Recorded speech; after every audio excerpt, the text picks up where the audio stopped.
Well, good morning, councillors. Welcome to 2021. Let's hope it's a great year. I'd like to extend my best wishes to you all, to councillors, to our council staff, to our constituents, particularly those who have joined us on live stream today, and wish that you and we have a very prosperous and collegiate year in 2021, representing the people of the Sunshine Coast, which of course is a great honour that we have. And it's good to be back in harness, back at work, and I look forward to working with you all as hard as we possibly can in the interests of our community for this year. I'm going to now ask the Chamber to be upstanding, and Councillor Babarowski will do the acknowledgement to traditional custodians.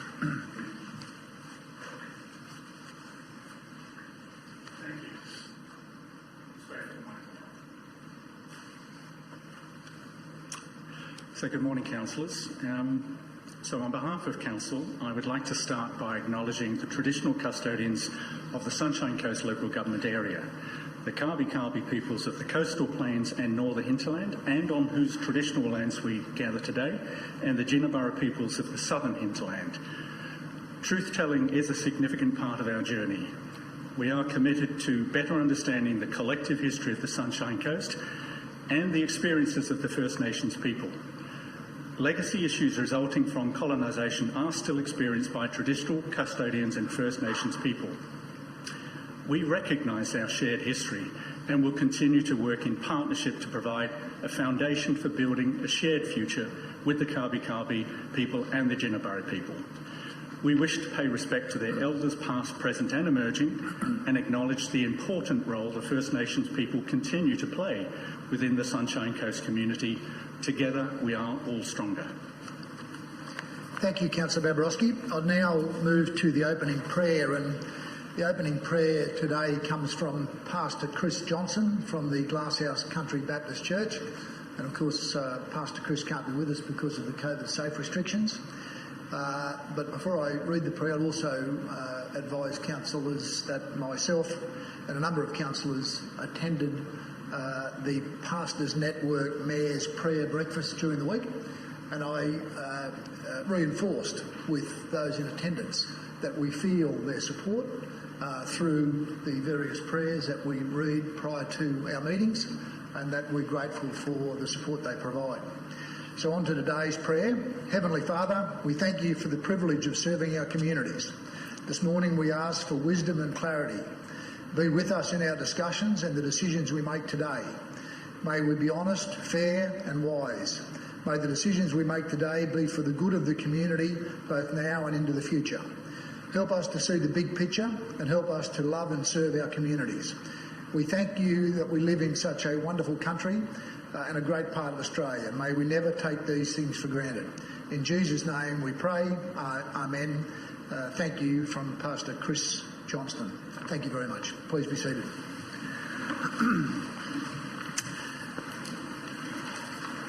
There are no apologies or leave of absence for today. We have the minutes of the ordinary meeting held on 10 December 2020. If someone prepared to move, they be received and confirmed. Councillor Hungerford. Thank you. Councillor Johnson has seconded. All those in favour?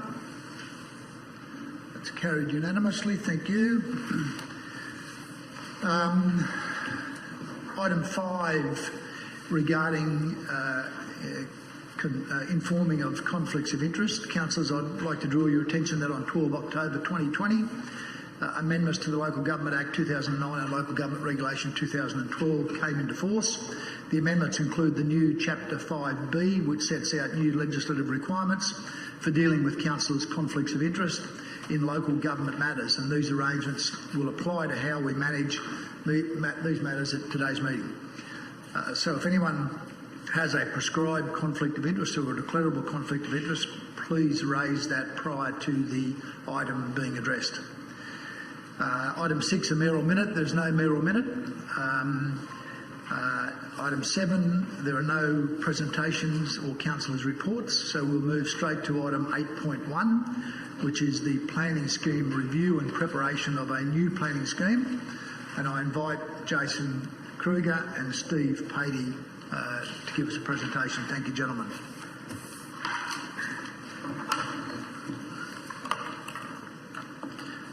Thank you, Mr Mayor. The purpose of this particular report before Council is twofold. Firstly, it's to present the findings from a review of the current planning scheme, and secondly, it's to seek a resolution from Council to make a new planning scheme under the Planning Act 2016. Just by way of brief background, the Sunshine Coast Planning Scheme 2014, being the current planning scheme, took effect in May 2014. Significantly, it was the first planning scheme for the amalgamated Sunshine Coast Council. Since that time and during the preparation of the planning scheme, the Sunshine Coast has witnessed unprecedented growth and change over that time. The Planning Act 2016 also requires a local government to review its planning scheme within 10 years of it being made. And I would also point out that the current corporate plan of Council also has an intent for the next planning scheme to be in place by 2024. As required by the Planning Act, the Strategic Planning Branch has undertaken a review of the current planning scheme, focusing on its operation and performance as a planning instrument. This review is included as Attachment 1 to the agenda papers. While the review found that the current scheme has actually been operating quite effectively and quite well, and that there would benefit from some changes that were identified as part of that review process. Updating Council's growth management strategy to align with more recent changes in policy, better aligning with more recent state policies as well is an important consideration. Addressing gaps in information and emerging issues as they arise during the life of a planning scheme, and updating underlying mapping layers. As a spatial document, it's very important that the planning scheme is kept up to date in terms of mapping and more recent data. So on balance, at the end of the day, the review found that the existing planning scheme should be replaced and a new planning scheme be prepared. If Council does resolve to make a new planning scheme, there's a number of key considerations that need to be noted. It's obviously a significant undertaking, a new planning scheme, a significant document requiring a whole of Council input across the board. It's also important to note, however, that the planning scheme does not actually regulate development across the entire region. There are parts that are subject to separate development schemes, such as Maroochydore City Centre and the Caloundra South priority development areas. Integration of state and regional interests, very important consideration in making a new planning scheme. Even though Council has its own policies, the state also has key state interests that need to be considered in that process. Aligning the planning scheme with key local strategies and plans that are coming through as well, such as the Coastal Hazard Adaptation Strategy, the Mass Transit Project, to name a few. Consultation and engagement is also a key consideration for the new scheme, ensuring a robust consultation engagement with the Sunshine Coast community. In relation to consultation engagement, there is a community engagement approach that's been outlined in Attachment 3 of the agenda papers. There's two components generally in consultation engagement. There's a statutory component that we need to abide by through the Planning Act, and probably the most significant item there is actually requiring a minimum 40 business day consultation period for a draft planning scheme. But this Council will certainly go above and beyond those minimum requirements specified in the legislation. At this stage, proposed other actions that Council is considering is the establishment of a community reference group to help inform the engagement with the community, early engagement with our First Nations peoples, preliminary consultation on key policy directions for the new planning scheme. So before we actually draft the planning scheme, going out to the community and seeking their thoughts on some of those key policy directions we wish to head. and also viewing consultation as an end-to-end process and not just something that happens at particular points in time. That's an ongoing discussion with the community as the project progresses. In terms of planning principles for the new planning scheme, these will be guided by Council's established policies and strategies that are currently in place. And just this slide just summarises some of those in a cursory way. Continuing to shape the future growth of the region in a positive way is a very important part to the planning scheme. Greater emphasis on consolidation as a principle, done well and in the right locations, as opposed to continued urban expansion. Better integration with land use and transport opportunities, and mass transit is one of those opportunities and examples of that. Protecting our character, lifestyle, environment, that's quite a common theme that we hear coming through community consultation. It's something we value in terms of those values, and we want to ensure that new growth and development maintains those. Supporting sustainable economic growth at the same time, ensuring those opportunities are also harnessed. Balancing competing priorities and interests, that's always a key principle in preparing the planning scheme. There's always competing interests and trying to find that appropriate balance. Maintaining focus on local planning, a community of communities, is also something that is an important principle for the new planning scheme in our view. And responsive to natural hazards and climate change is something that we're certainly well aware of and something that needs to be responded to through a new planning scheme. Just also drafting principles, that's something that is important to establish from the outset before you go too far down the path of a new planning scheme. Is what are the drafting principles that would inform the preparation of the planning scheme? And these principles include being strong and having a strong and clear policy framework. Very important that up front we're very clear about what our objectives are and ensuring that those objectives are driven through the entire planning scheme. Being risk tolerant and risk aware. Understanding where the high risk developments proposals may be, and ensuring the planning scheme is appropriately responding to those, and lower risk development potentially having less regulation to ensure that those things can occur without too many obstacles.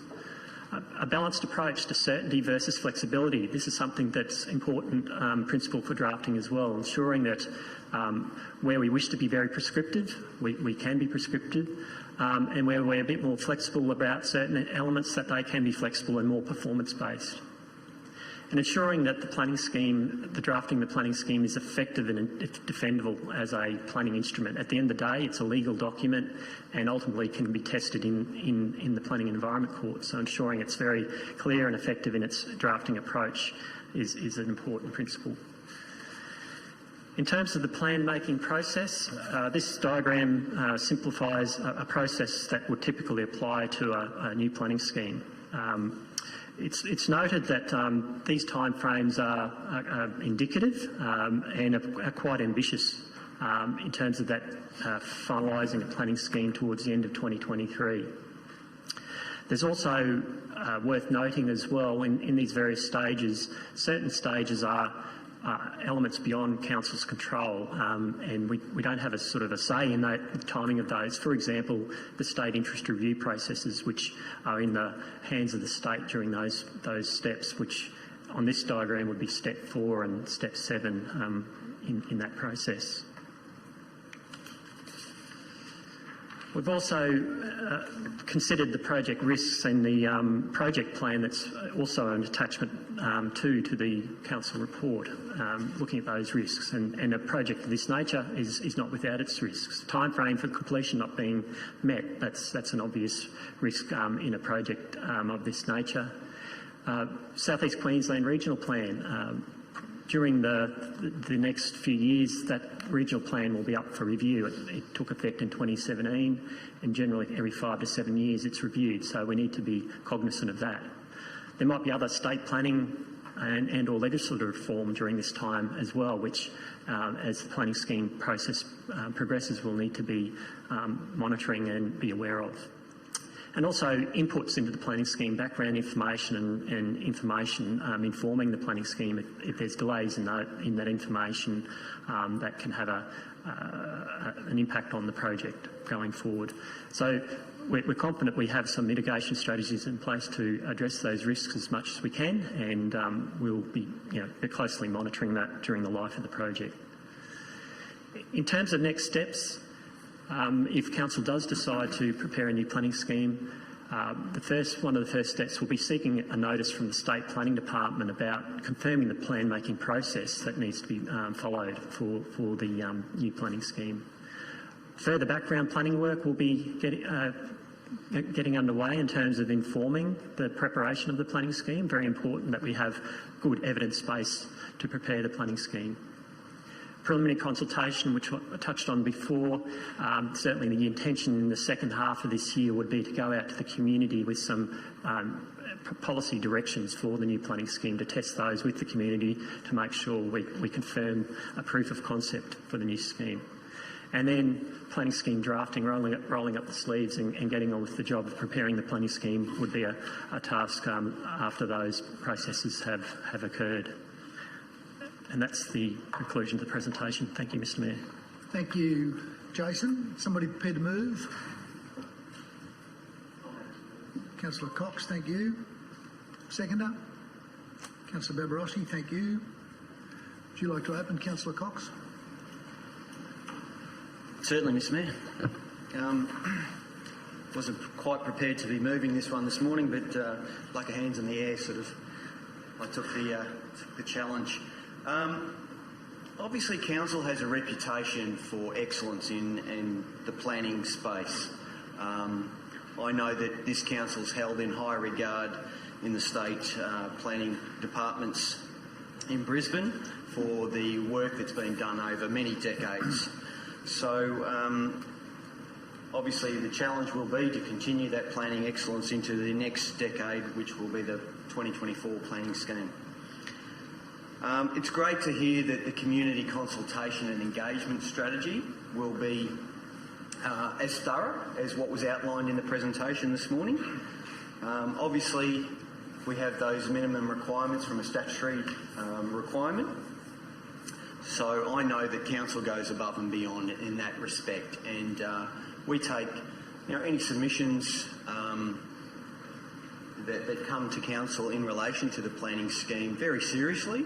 And I know that the last time that Council went through the thousands of submissions that were made in the 2014 planning scheme, there was many hours of debate going on in the chambers here, and looking at the pros and the cons and what was best for the future of the Sunshine Coast. Obviously, the planning principles that were outlined in the presentation there, protecting the character of the area and the local environment, they're themes that have been really strong all the way through our environment and livability strategy documentation, through obviously in the current planning scheme. They're things that our coastal community hold dear, and that's predominantly where a lot of the planning work will occur over the next decade. As we've heard, we have a real strong focus on consolidation rather than expansion. I know councillors, when I'm out in the community, I'm yet to meet a resident that tells me that expansion is a good idea. No one wants to see our hinterland trees being cleared to create new communities out there. The positioning of public transport, where all of the community facilities exist, like libraries and schools, they're the things that people look at really specifically when they're looking at places to live and work and play. So, councillors, I will be endorsing this to go out and start the process, and I'm certainly looking forward to all of the community input that will come in over that 2 to 3 year horizon as has been outlined. So, councillors, look forward to your support here today. Thank you, councillor. Sorry to Councillor Natali, I've got a number of others lined up in front of you. Councillor O'Prey. Yeah, thank you, Mr. Mayor, through you, and thanks, Councillor Cox, for putting this forward today. Ms. CEO, I've just got a question, not so much a question, just a point to make to you. We've all received a number of concerning emails and text messages and phone calls about worry about community consultation and thinking that this is a rush job. And I just want to draw your attention to item B in the officer's recommendation and the wording. And I'll read it to you. It's based on the review of the current planning scheme, comma, decide to replace the planning scheme. Now that sentence there sounds very finite. It sounds very, if you're not aware of it, if you're not preaching to the people that already know, it sounds very much we are making a decision to change the town plan today, which is not the case. This is about going out into the community and finding out what the community wants and how we can put it together properly. So I just want to basically say to you that I think we've got an understanding that we've all got, like I said, the text messages and phone calls, placards at the front door this morning, and I think that's got a little bit to do with it. I really think that we should be choosing our words probably a little bit more openly on when we're in an open situation like this. I just fear that at times if we're talking to people that don't have a thorough understanding of what we're about to do, they might at some times jump to conclusions. So I guess it's just a commentary and not speaking of emotion. Thank you very much. Unless we want to change it, Councillor Cox, I'll leave that up to you. Thank you, Councillor. Councillor Hungerford. Through you, Mr Mayor, I will be supporting the recommendation today. And I was speaking today mainly to offset the effects of the stuff you see on social media. It always astounds me on social media, such misinformation of the facts and distortion of the truth that it amazes me all the time. I say to people, don't take much notice of social media, because I've got a nickname for Facebook, it's Fake Book, because there's a lot in there that's just complete nonsense. But we'll cover the points here. The Sunshine Coast Planning Scheme 2014 took effect on the 21st of May 2014 and has been in operation for 6.5 years. Now, I was part of putting that plan together, and it replaced the Maritchi Plan 2000. That should have come up for replacement or renewal in 2010, but we had a few issues with forced amalgamations and we were rather busy at the time.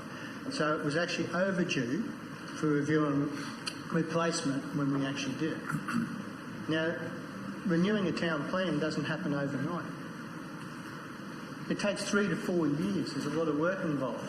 And I say to the new councillors, you're in for a journey here because there's a lot of meetings, countless days in meetings discussing different points, and the consultation from the community and the state interest checks from the state government as well, all have to be taken into account in putting this together. It's not done in 5 minutes and it's not done willy-nilly. Now, under the Planning Act 2016, Council is required to review its planning scheme within 10 years of it taking effect. That's what we're doing now. It's 2024, it comes up to 10 years. And it takes 3 to 4 years to do the process, so we're on time. In addition, the current corporate plan, 2020-24, states that Council will commence the development of the region's next planning scheme, which is intended to be in place by 2024. Now, a lot has to be taken into account in doing a town plan. There's the state and regional planning horizons. They have shifted to 2041 and beyond, noting that our current planning scheme has a planning horizon to 2031. So there's a need to review that to start. There is a need to improve and strengthen alignment with the state, regional and local planning and policy changes, and there's changes happening all the time, especially on the state scene, and we need to adjust to those, and our town plan needs to reflect those. It's a legislative requirement, actually. Mapping needs to be updated to better reflect physical and environmental constraints. Infrastructure projects and the state planning policy and the South East Queensland Regional Plan 2017. There's a lot of changes there that we need to reflect in our town plan, and that's a lot of the work we'll be doing.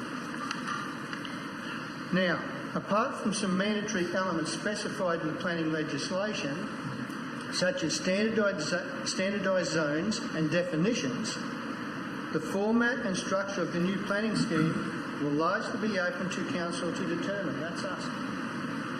In consultation with our community, from the community feedback, from the state interest checks and what comes back from the state and the state planning policies, we then get to put it together and reflect our community. That's what our job is.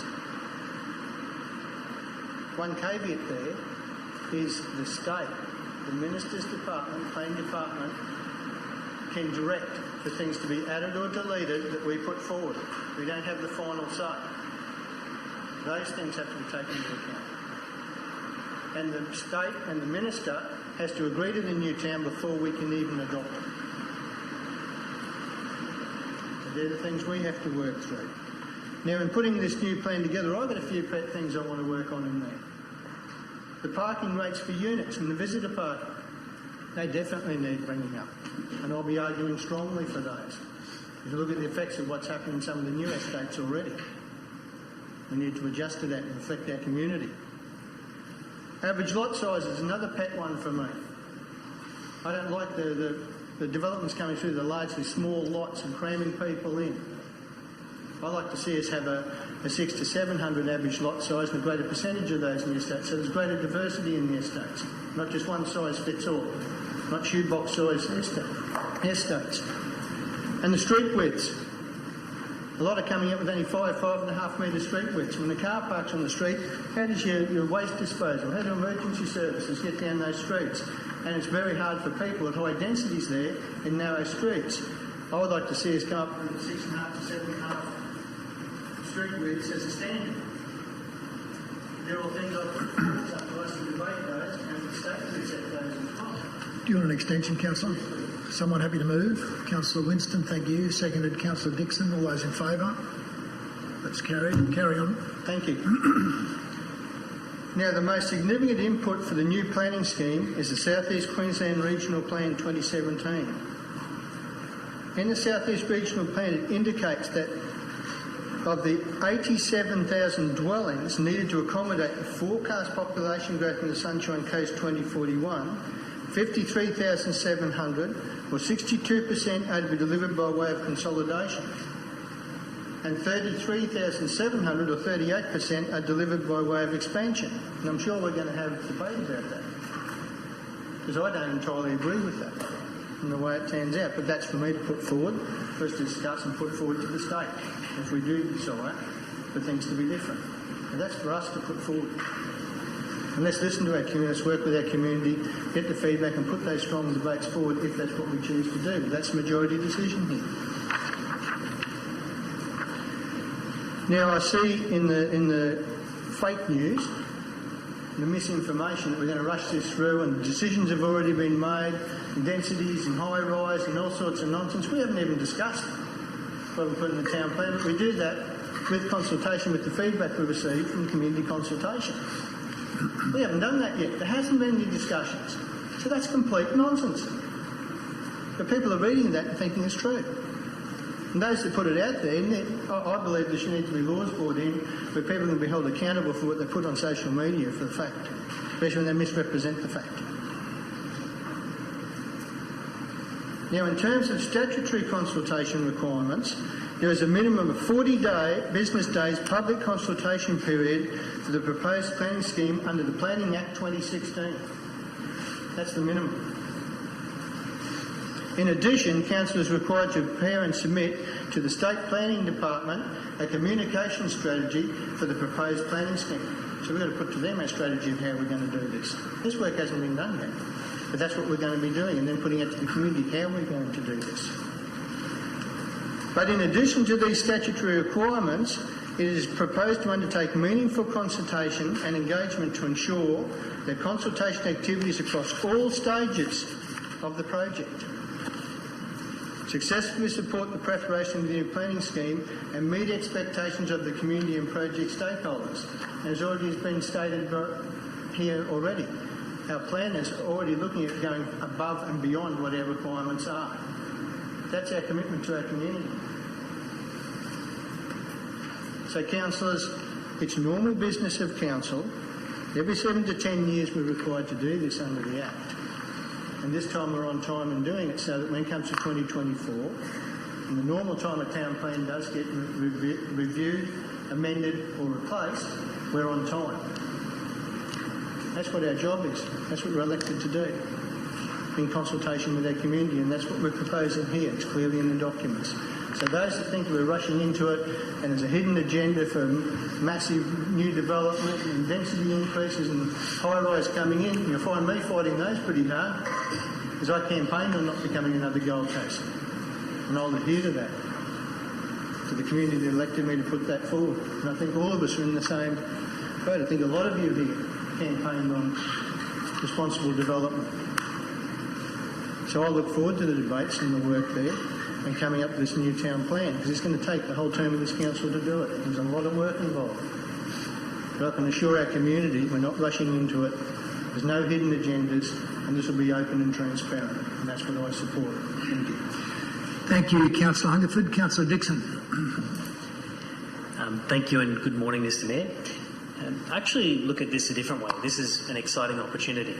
It's not often that a local government has an opportunity to work so closely with its people on a broad scale. And when I say that, this is an opportunity to get to every single person in the Sunshine Coast. A planning scheme is a document that is the backbone of every single unique community on the Sunshine Coast, because the planning scheme impacts on every local community in a different way. We've all had feedback from our local areas, I'm sure, over the last 6 and 7 years about things that could be improved. When you do something, generally you do it to improve a process or improve something in terms of a service back to your community. That's your objective. You don't just go down the process of a new planning scheme because you want to make people's lives more difficult. And that's certainly not what we're subscribing to. Any thought or notion that council have already made decisions around high density, mass transit, buses, light rail, heavy rail, whatever you want to call it, it's not true. There certainly are no plans, and nor are we endorsing any plans here today. In fact, the document does not provide any new codes, local area plans, development entitlements, nothing. In fact, the report today quite clearly articulates that we're just starting a discussion with the community, because that's what we need to do, and we need to talk to the people that this is going to impact upon. To give you some ideas of the things that I see as items and elements for improvement, people have given me feedback in relation to code accessible developments. People want to get more involvement in code accessible developments. People want to be more engaged in the notification phases. People talk about density, medium density within my local division, parking rates for development. I've just written these down over the years where I've got the complaints. Parking widths and street widths, indented car parking. They want to see the council's yellow book, our design guidelines, actually translated into a physical document where we can enforce better building design on the Sunshine Coast. I know Narelle McCarthy made some comments this morning around cookie cutter development, and I certainly agree with her. There are some developments that very much deliver a cookie cutter approach, and council's yellow book and design guidelines will significantly change the way that urban design is done on the Sunshine Coast, and so it should. It should be an enforceable document. So let's translate that. There are also issues around dual occupancies in rural towns. Councillors and rural councillors and communities are worried about the densification around their rural towns, and that's certainly something that we need to look at. Carports. Carports have been an issue, and that's something we need to get out and talk to the community about. Have that discussion. One size will not fit all on the Sunshine Coast. Just because it's going to be okay in Sippy Downs and Mooloolaba doesn't mean it's going to be okay in Maleny and Montfield. Have those unique approaches. Mr Mayor, you've talked about the CHAS. You've talked about the biosphere publicly for a number of years. We need to ensure that those strategies are reflected in this document. What does that mean? Well, that means that we're not going to have urban sprawl west of the Bruce Highway, destroying the hinterland and knocking down important forestry, trees and vegetation. That's not what I've signed up for, and I won't sign up for. I don't believe I've actually had one resident come to me and say, Christian, we need another Harmony, we need another Palmview, we need another Caloundra South, and build 10 more, knock all the trees down, decentralise people, put them as far away as you can and make it very difficult for people to get to schools, doctors and workplaces. People aren't telling me that. I'm just not hearing that message. People want to see development around our key nodes and centres. But what they are saying, Mr Mayor, is we want to see the right development. We want to see development where people have appropriate social spaces, more communal spaces, open space, parklands. These are the things that we need to look at and reflect in our planning scheme. But if I can leave you with one thought today, I think we need to look at the carrying capacity of the Sunshine Coast, and it's something that people don't talk about too often. We often talk about the lack of infrastructure, how much development we think we can have, but we need to ask ourselves the question about what is the true carrying capacity of the Sunshine Coast. Do we have to accept unlimited, untamed growth mandated by the state government on the Sunshine Coast? And I think the answer to that is no. But we need to have a communication, a real genuine conversation with our community about what the Sunshine Coast can carry, what our capacity is, and what we can do to preserve our way of life that we all enjoy here on the Sunshine Coast. It's a challenge, but to those people out there who want to get involved, I'd like to challenge you.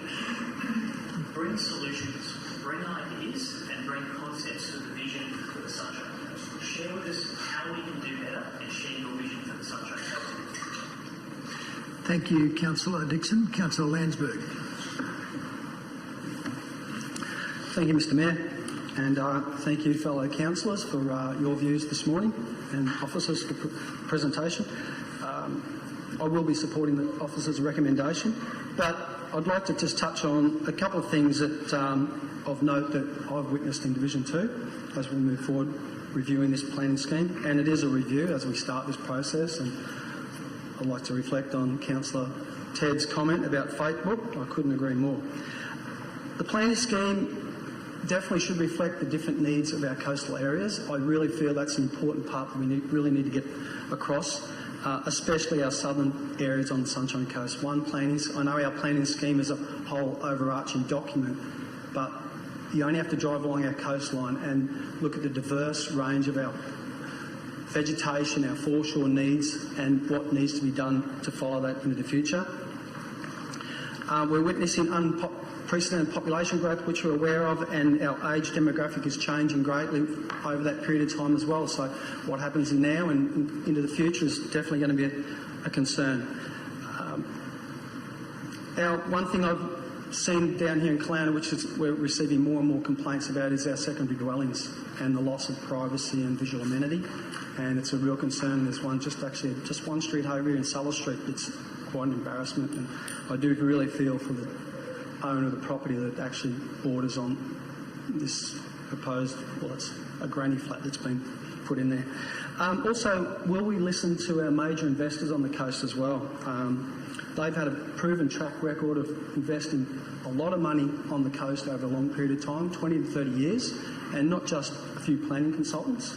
I feel that we really need to give the opportunity for, obviously, Property Council of Australia, and I know we do engage with UDIA on a regular basis, but I do hope we take a lot of their comments on board. The global pandemic is going to influence the way we live into the future, and that's going to be a really important part on how we view our further residential living, and people may not want to see this close living and higher density living. I think we've got such a huge concern moving forward, and I'd like to say that it's the last pandemic, but we don't know what's going to happen in the future. It may be a way of what we're going to move forward and witness more and more. I hope not. Also, from a public point of view, we're going to improve the way of navigating the planning scheme as well, which is pretty important for, obviously, our mums and dads and local people and want to buy in certain areas. They really want to know what's proposed just down the street from them. And also our light industrial uses. We're seeing more and more proposals for caretaker residents to live on site and to use that different use there, and especially here in Caloundra for microbreweries and light entertainment as well.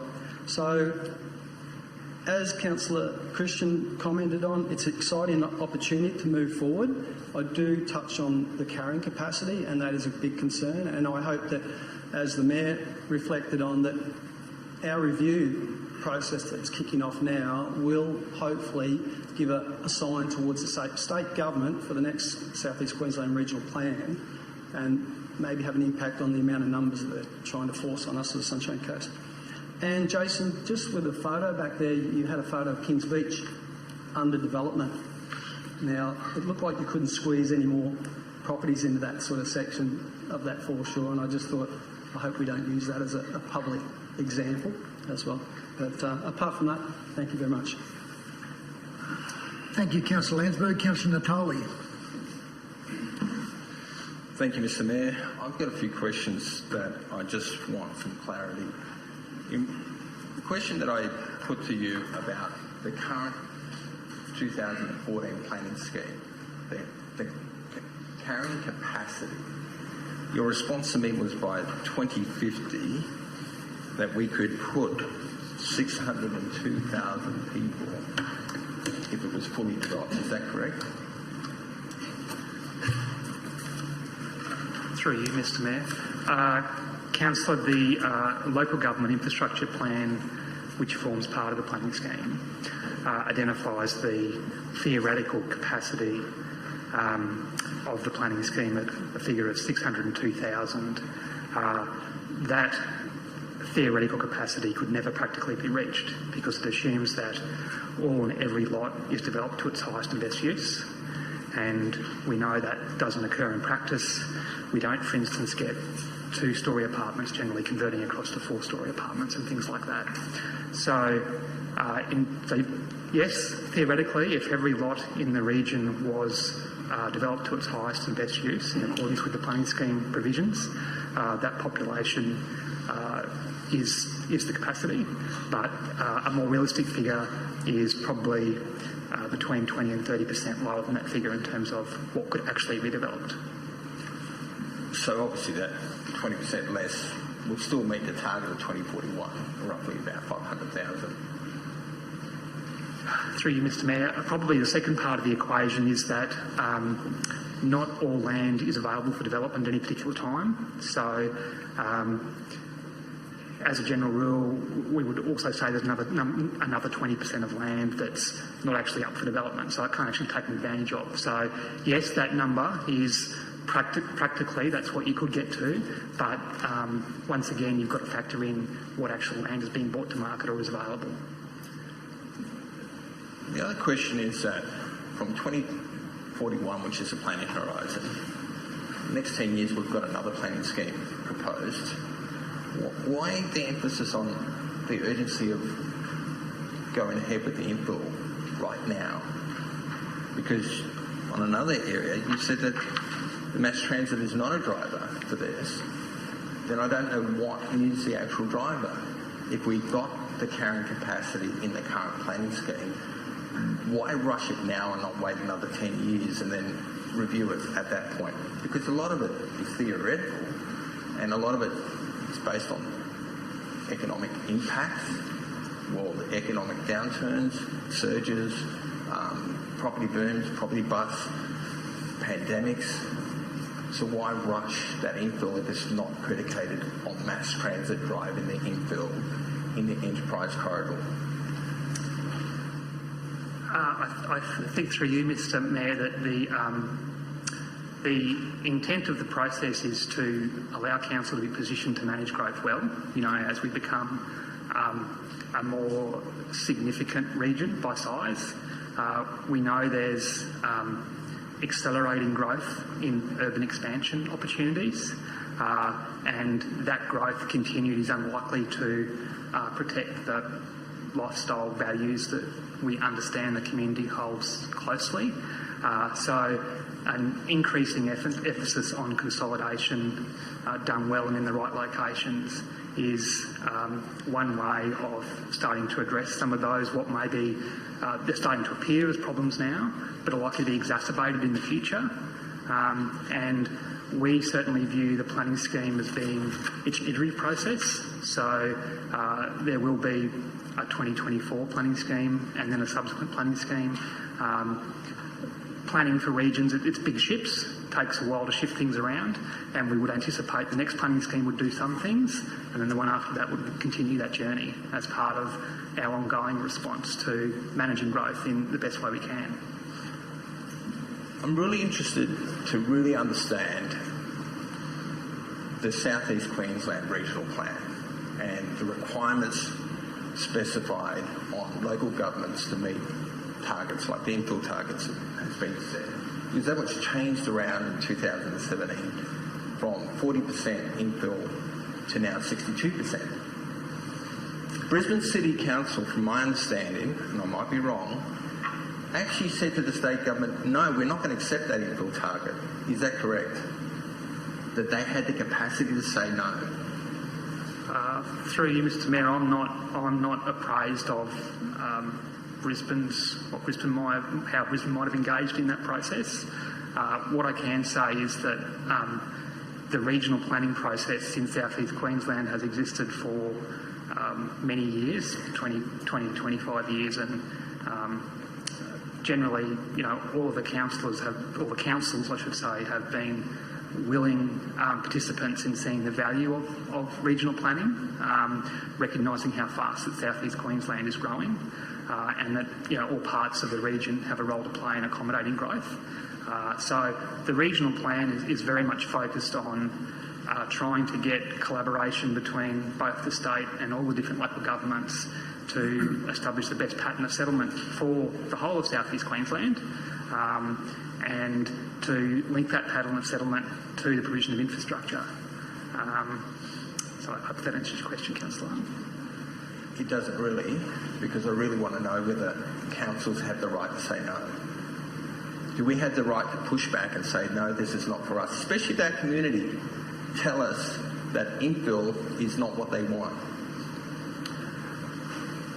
Through you, Mr. Mayor, the regional planning process is a collaborative process, and historically this council's been engaged in that and a participant in it. So certainly the work that the council does can inform regional plans. The regional plan that we currently have in place reflects work that's been done historically, and there has been, over time, successively in regional plans, there's been an increasing emphasis on consolidation. So if you look back on former regional plans, that's been gradually amping up. But certainly for the next regional plan, council will be a key participant in that process. But in terms of the current regional plan, it is regarded by state legislation as being the preeminent planning instrument for South East Queensland. It's a key state interest, and council planning schemes, as a general rule, need to be aligned with the South East Queensland Regional Plan. That would be something that certainly would be considered as part of a state interest review process. So the issue about this collaboration between state and local government, to me it looks like we've just put our hand up and said, yep, we'll take the population densities, the mix, whatever it is. State government might have set those targets.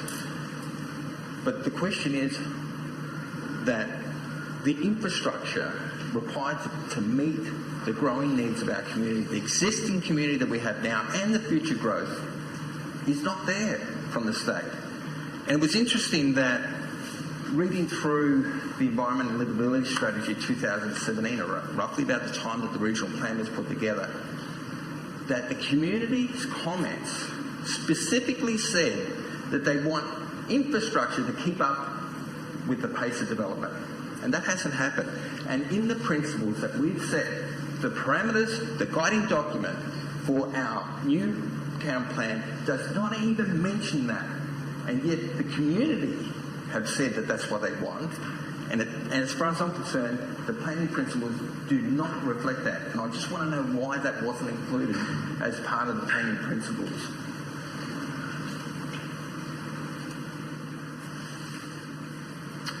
Through you, Mr. Mayor. Councillor, the infrastructure components are an incredibly important part of any plan-making process, and when we look to Council's ongoing work as part of things like the integrated transport strategy, they very clearly articulate the position of increased infrastructure to nurture existing and any future growth in particular areas, and how that's managed within urban footprint to maintain the core values of the Sunshine Coast as it is. In fact, movement even on programs like the mass transit, while not a direct implication on the plan-making process, but certainly a project that aims to address certain transport-related pressures that may be felt within existing zones.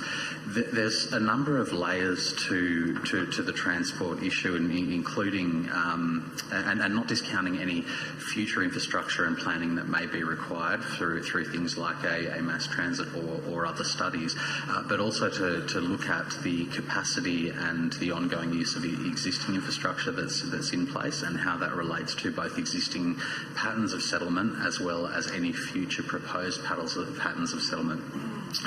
In saying that, that is a core part of the conversation that we do need to have with the community through this process over the coming year, the coming 18 months as we move into consultation, should council be of the appetite to proceed. And that's certainly something that we need to probably better unpack and articulate and have a feed-in from relevant components of the community in areas that are affected or are proposed to be affected by both growth and the need for any further transport infrastructure. So you make an emphasis on the mass transit project that's been able to deliver the outcomes in terms of infrastructure, but I've asked that question, what happens if the community doesn't support the infill and the mass transit, if the state and federal government don't put money towards the delivery of a rapid transit system for us? The response I've had is that we're still going to move ahead, and it says here that the mass transit per se is not the driver of the review of the planning scheme. Irrespective of the outcome of the Sunshine Coast Mass Transit Project, the new planning scheme will have an increased focus on urban consolidation. And we're targeting 53,700 new dwellings as part of that consolidation. So you're telling me that we're going to proceed, irrespective of what infrastructure is there, we're going to proceed with another 53,700, irrespective of what infrastructure. No commitment from the state government for increased roads that are lagging, billions of dollars behind. No commitment possibly for the rapid transit system, and yet we're going to blindly go and put another 53,700 new dwellings, predominantly in the enterprise corridor, which already is struggling and choked by traffic. Is that the way I understand it? Through you, Mr. Mayor. So the urban consolidation targets have been something that Council for quite some time has driven as a policy position, including as part of the consultative feed-in and process for this iteration of the regional plan. I'd make the point that there are a number of projects that Council is undertaking on behalf and for the benefit of the community that will provide potential feed-in, and that is yet to be decided and will align with the project plan for the planning scheme and plan-making process. Of those, mass transit is only one. Irrespective of whether those projects have a certain outcome, be it A, B and C, we still need to go through a review process based on both the growth, any future iteration of the regional plan, the factors including broad brush policy issues that are affecting and can be partly addressed by the plan making process, including things like affordable housing, the fact that the actual strategic outlook for the plan only goes to 2031 at the moment and needs to realign with the regional plan making process. So there are a number of critical and core issues that need to be addressed irrespective of those particular projects. In the event that some of those projects do or don't feed in, there'll need to be further discussion around how those infill targets can potentially be met or not, and that's a further discussion that will need to be had both with Council and the community at that time. Just a couple more questions, Mr. Mayor. Why wasn't the community involved in the review of the planning scheme? We had planning consultants who were they were involved, and obviously out of that we've ended up with the planning principles. Why was the community not given the chance to be able to comment and assist us in developing the planning principles that will be the guiding document for the new planning scheme? Through you, Mr. Mayor. The review that's referenced in Part B of the resolution, it was specifically based on an internal review to look at whether, from an operational and a strategic planning perspective, Council should be advised to move to an amendment or a major amendment of the existing plan, or to look at a new plan-making process. The internal review, which has been undertaken and led by the team in strategic planning, has effectively come out with a recommendation to proceed with a new plan-making process. there is a very strong emphasis, both in this paper and as we move forward through the process, should Council be of the appetite to proceed with the plan-making process, to undertake a significant community consultation piece, which will include going out to the community, not with no message, but with core planning principles that have been developed through that internal review. And they may not be necessarily the core planning principles that are brought back after an intensive period of community consultation, but they do provide us at least with a very strong basis to engage in that conversation with the relevant communities of interest. We are in a position, Councillor, where we're lucky enough to be to have a number of different tools, mechanisms, and ways to engage with the community and its range of demographics at our disposal at this point in time. Things that we've likely not had at our disposal in the past. We're also at a point, and I'd go back to a comment that was made earlier about this actually being quite an exciting time, an exciting process to set the paradigm for growth and the way that we wish to shape the underlying fabric of the Sunshine Coast into the future, be that economic, social or environment. Those elements are something that we need to continually review and look at, and the Sunshine Coast planning scheme is one very strong regulated instrument that we can use to affect that change accordingly. With the changes in society, digital technology, a number of the different social inputs and outputs that we've seen move very rapidly over the past decade, and I'm sure we'll see continue to move rapidly over the coming decade, this provides us with a real opportunity to start to look at some very good community-led ways to manage and impact the fabric of the Sunshine Coast moving forward. Just one final question, and maybe questions for you, Madam CEO.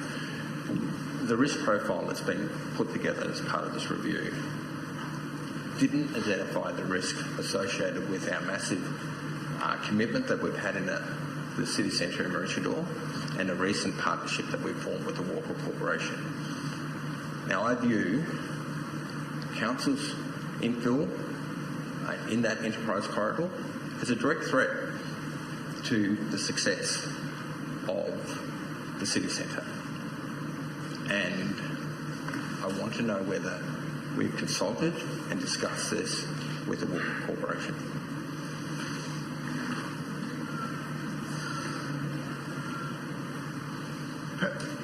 Yeah, Madam CEO, you might ask one of your officers who can provide that information. Through you, Mr Mayor, and probably without going into any commercial in confidence information, but the Maroochydore City Centre Planning Council, as I understand, was undertaken with a full view to the existing targets in both the South East Queensland Regional Plan and the existing planning scheme. So it would be understandable that the dwelling targets that are set for the development within the Maroochydore PDA already account for and are overlaid and link in with the existing consolidation targets.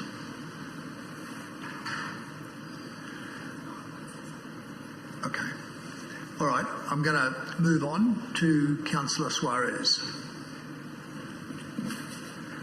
Thank you, Mr Mayor. I'd just like to flag that I've got 6 prepared questions on 2 separate topics. Would you like me to address one topic and then I note there's some other speakers come back? That'd be very generous of you, Councillor. Okay.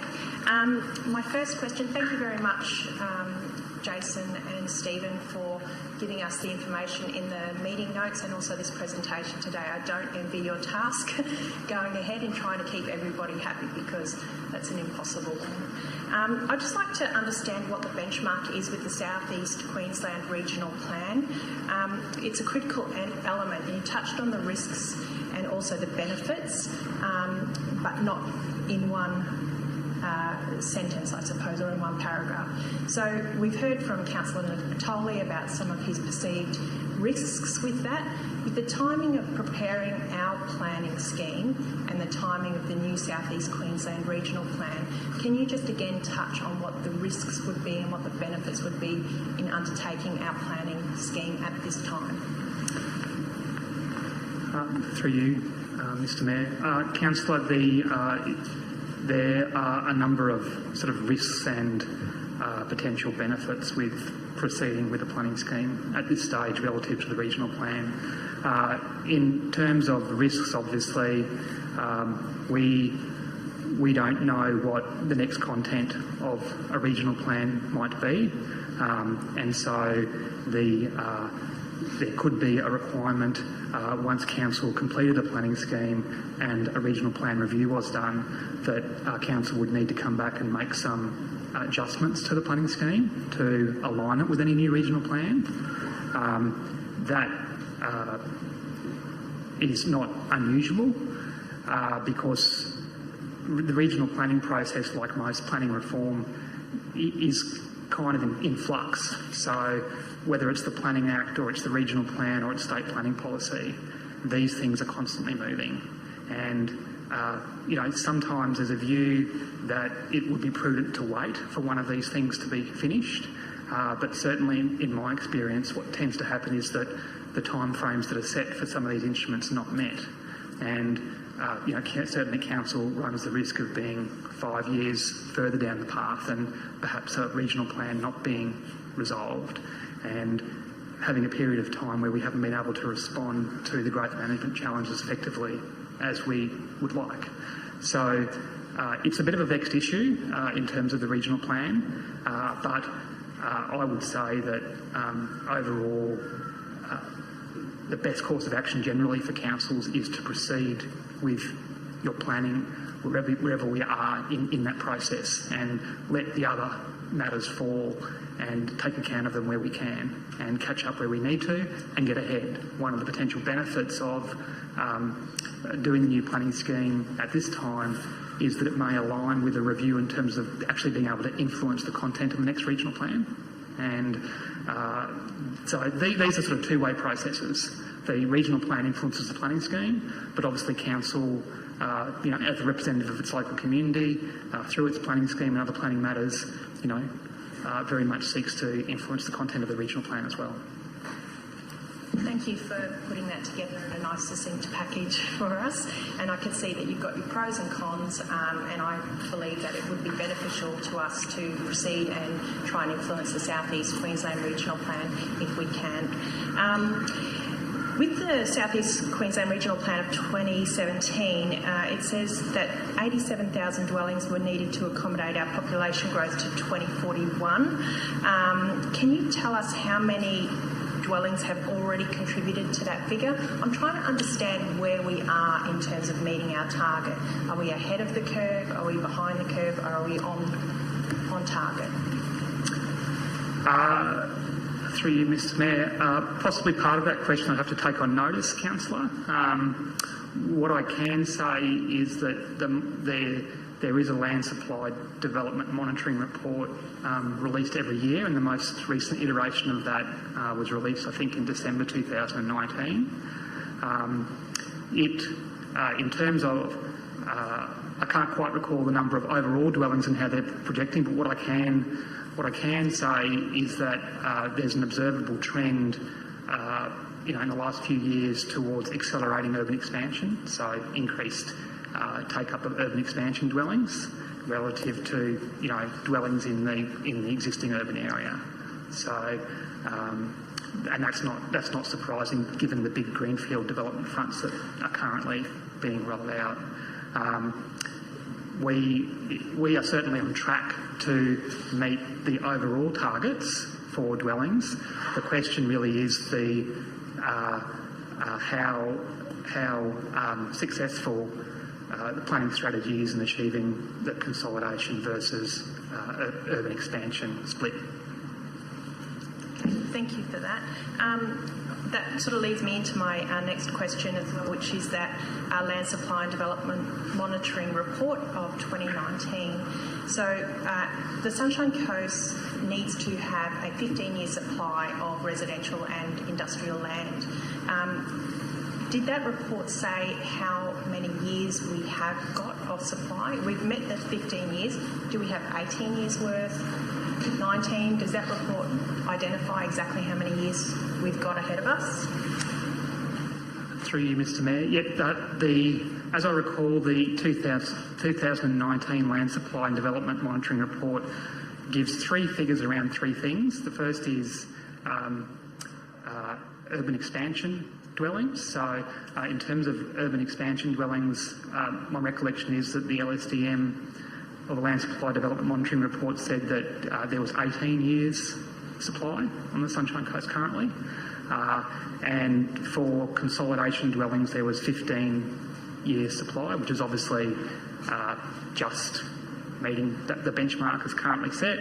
And for industrial land, there is previous iterations of the Land Supply and Development Monitoring Report have specified the number, but now they just say more than 15 years. So they're the figures that are reported in the most recent LSDM.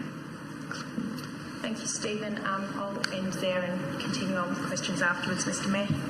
If you just press your button again, then I'll be grateful. Councillor O'Prey. Mr Mayor, just want to note that I have spoken to the motion, but I would like to, in light of my conversation earlier, my commentary earlier about item B, I'd like to table for the consideration of the mover and seconder a very small amendment to line B, where it says,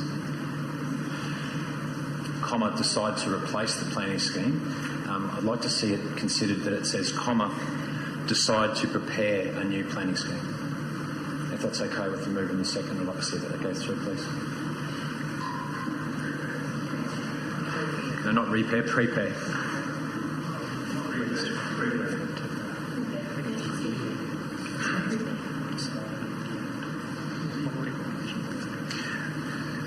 Councillor Cox. I'll read it again. Decide to prepare a new planning scheme.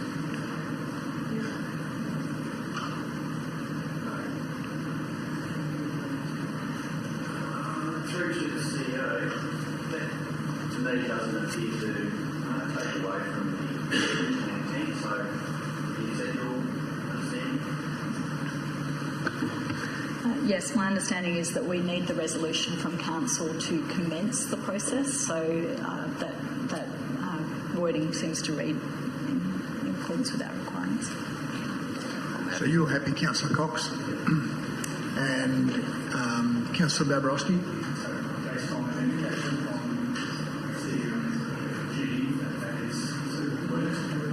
Mr Mayor, if I could, point of order, I just need the word new in there, please. Decide to prepare a new planning scheme. Sorry, Councillor Reid. Thank you.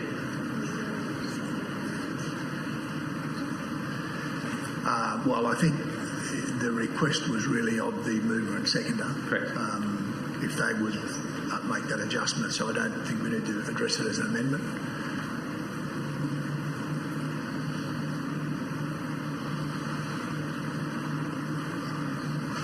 Okay, you're done? Thank you. Thank you. Councillor Law. Thank you. Through you, Mr Mayor, a couple of questions, if I may, before talking to the motion. In the attachment 2 in the risk profile, we don't particularly have a comment of what are the risks of not meeting our statutory obligation to amend and create a new planning scheme as per the motion.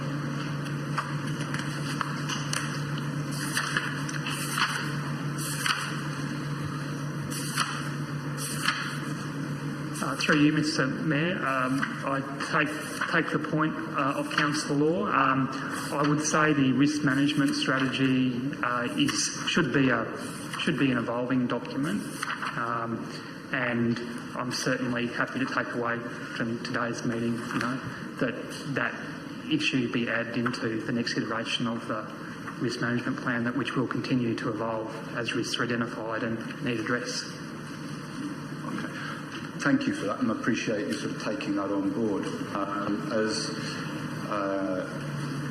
the review that you've carried out has been part of the corporate plan 2020-2024, that we have a statutory obligation to achieve a review or a renewal of our planning scheme ready for the next 10 years.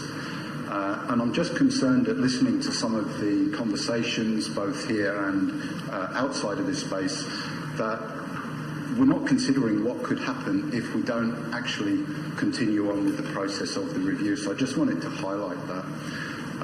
And my next question is, as part of the review that you've carried out to arrive at the report today, which is an excellent report, thank you very much, I find that it is straightforward, it's easy to follow, and it describes exactly what we're doing, which is to propose to make a new planning scheme under the Planning Act 2016, because we're required to do it. And your review has said that we should renew the planning scheme. So I'm comfortable with that, but could you help with, during your review, what made you focus or say that we would have a greater emphasis on urban consolidation rather than infill? And could you just let us know what is the current emphasis in the current scheme?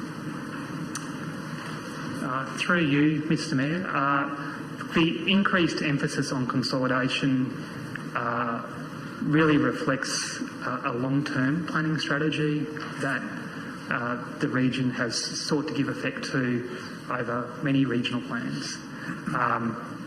And it also reflects a sophistication and a scale at which the Sunshine Coast is reaching. We've currently got a lot of land under development for urban expansion, and we're in a region that has a number of constraints in terms of both environmental and others that are important to shape the pattern of growth. And certainly in lots of the consultation that appears to have been done in other exercises, whether it's the Environmental Livability Strategy, Council's previous corporate plans, the protection of those values consistently comes up as being critical to communities. And one of the most effective ways to retain those values is really through how growth is shaped.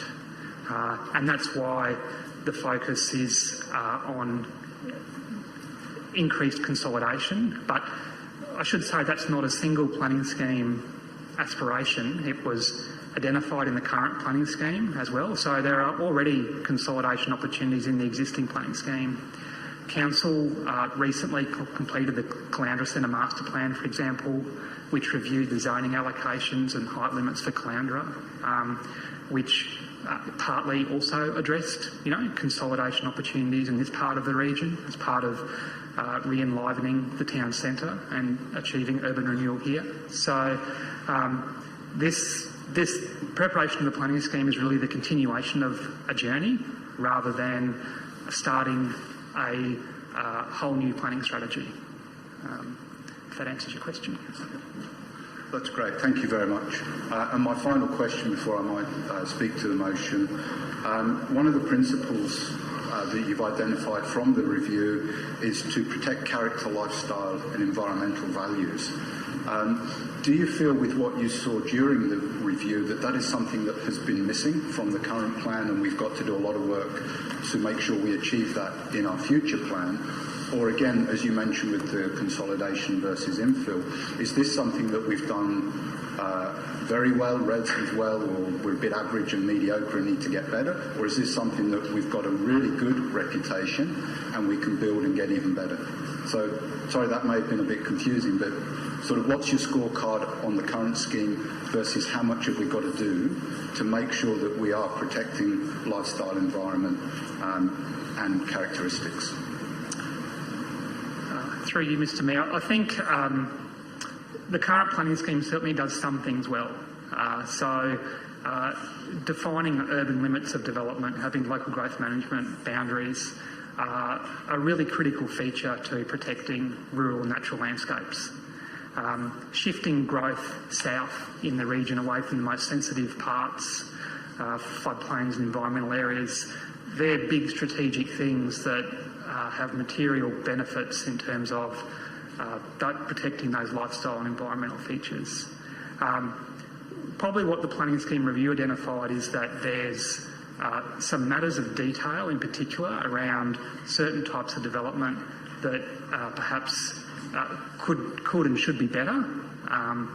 That's not necessarily a Sunshine Coast only phenomenon. We've certainly found that, existing across many jurisdictions, but it's particularly important to our region, our community, and things like the Sunshine Coast Design Book, incorporating those types of things into the planning scheme will make those details around how we do all sorts of development better, I think, and having a greater emphasis on landscaping and regulation of site cover and lot sizes, I think was referred to in some of those rural communities.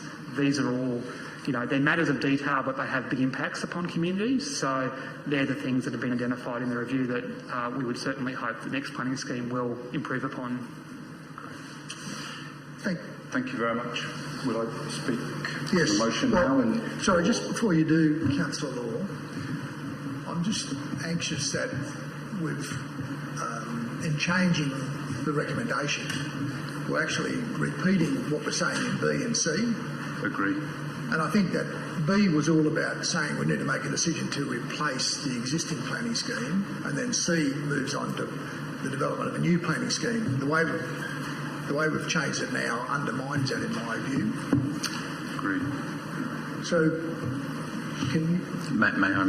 Is that an accurate reflection? Mr. Mayor, I think to cover the full range of legislative responsibilities in proceeding with the plan-making process from here, it would probably be better to add something to the Part B of the recommendation that says, based on the review of the current planning scheme, decide to prepare a new planning scheme to replace the existing planning scheme, the word replace being operable.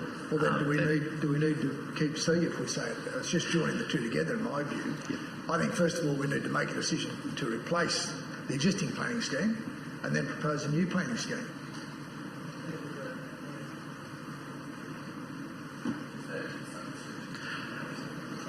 And I think that was the way, through you, Mr. Mayor, that was certainly the way it was originally drafted, was to give the replace and then new drafting under the Act.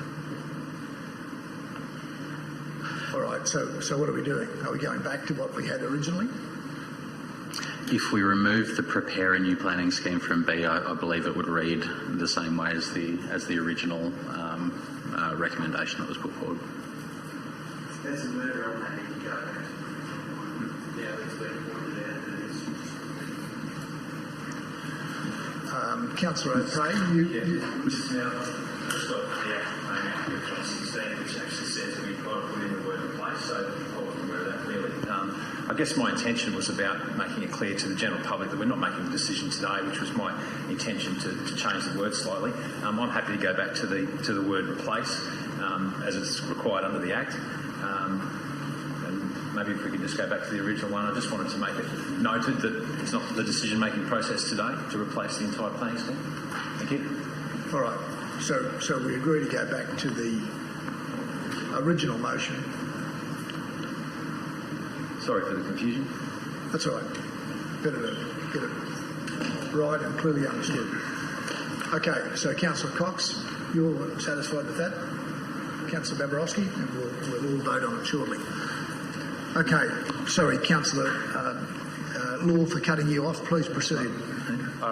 Through you, Mr. Mayor, thank you. That's actually made my comment to the motion far easier, because for me, Part C achieved very clearly what Councillor Jason was seeking to do.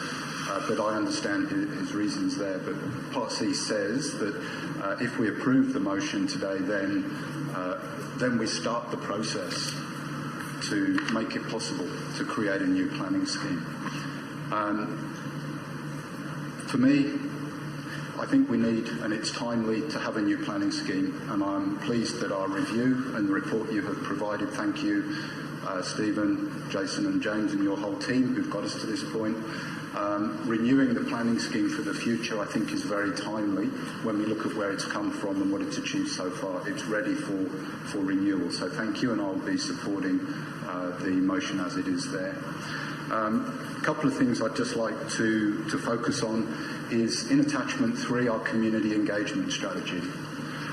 in order to be able to help our community understand and be fully consulted and engaged, we must ensure that we implement that community engagement strategy to its utmost strength and ability through this process over the coming, I suspect, the coming years that will take to arrive at a new planning scheme to be presented to the Minister for approval. So I think there will be many, many conversations, and I hope that we can engage the maximum number of people in our community so that we can achieve the outcomes that they would be looking for.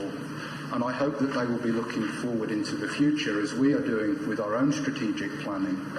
And I see our renewal of the planning scheme for this next 10 years will help us to achieve many of our other strategies that we've put forward that go beyond this planning scheme. So I see that the planning scheme will help us achieve the built environment and the places that we want to live and play and work and to get from here and there. A renewed planning scheme will help us do that and will then enable us to achieve things contained in the community strategy, our environment and livability strategy, our integrated transport strategy, and of course the regional economic development strategy as well, so that we have a vibrant, strong community in which we can all live. And the people who don't live here yet, they will come and enjoy the benefits of what we are setting the groundwork out to achieve. Clearly there are statutory limitations that we can only set this planning scheme for 10 years. But when I look back at what's happened, if we create a really strong, robust planning scheme now, and a new one, now, that we can use in 2024 for another 10 years, if we get it right now, it will then be, I presume, a very simple process to make an amendment this time in 10 years' time. And the people who are sitting in this room in 10 years' time will be able to build upon what we've achieved, look at what the current horizons and the state of the Sunshine Coast is, and create a very good future-proof document once again. I'd like just to go back to that Table 5 on the risk contained in Attachment 2. I think we all have a responsibility. I am somewhat surprised at the number of comments in there that talk about misinformation and incorrect information. So let's make sure that we use our community engagement and our communication extremely well, that we are not misinforming anyone, and that they are able to come to the community engagement very well informed, with a very good understanding, and that the scheme and everything we're talking about is presented in such a way that it can be understood and everyone can contribute and have a meaningful contribution to the final result. So we have that responsibility not to misinform and to make sure people can make very good decisions. And I think you're probably right, having listened to the discussions today, to have that such a feature in Table 5 of Attachment 2. I think you've probably hit that quite well, and we've reflected that today. So I'm very much in support of our renewal of the planning scheme, and thank you very much, and I hope that between us we can also achieve that result today. But thanks very much to the work you've done for this review. Thank you, Councillor Law. Councillor Babrowski. Thank you, Mr Mayor. Councillors, I certainly rise to speak in support of the report and the recommendation. And I'd like to some extent reflect on the complexity of the debate so far and how important that complexity is for such an important planning instrument.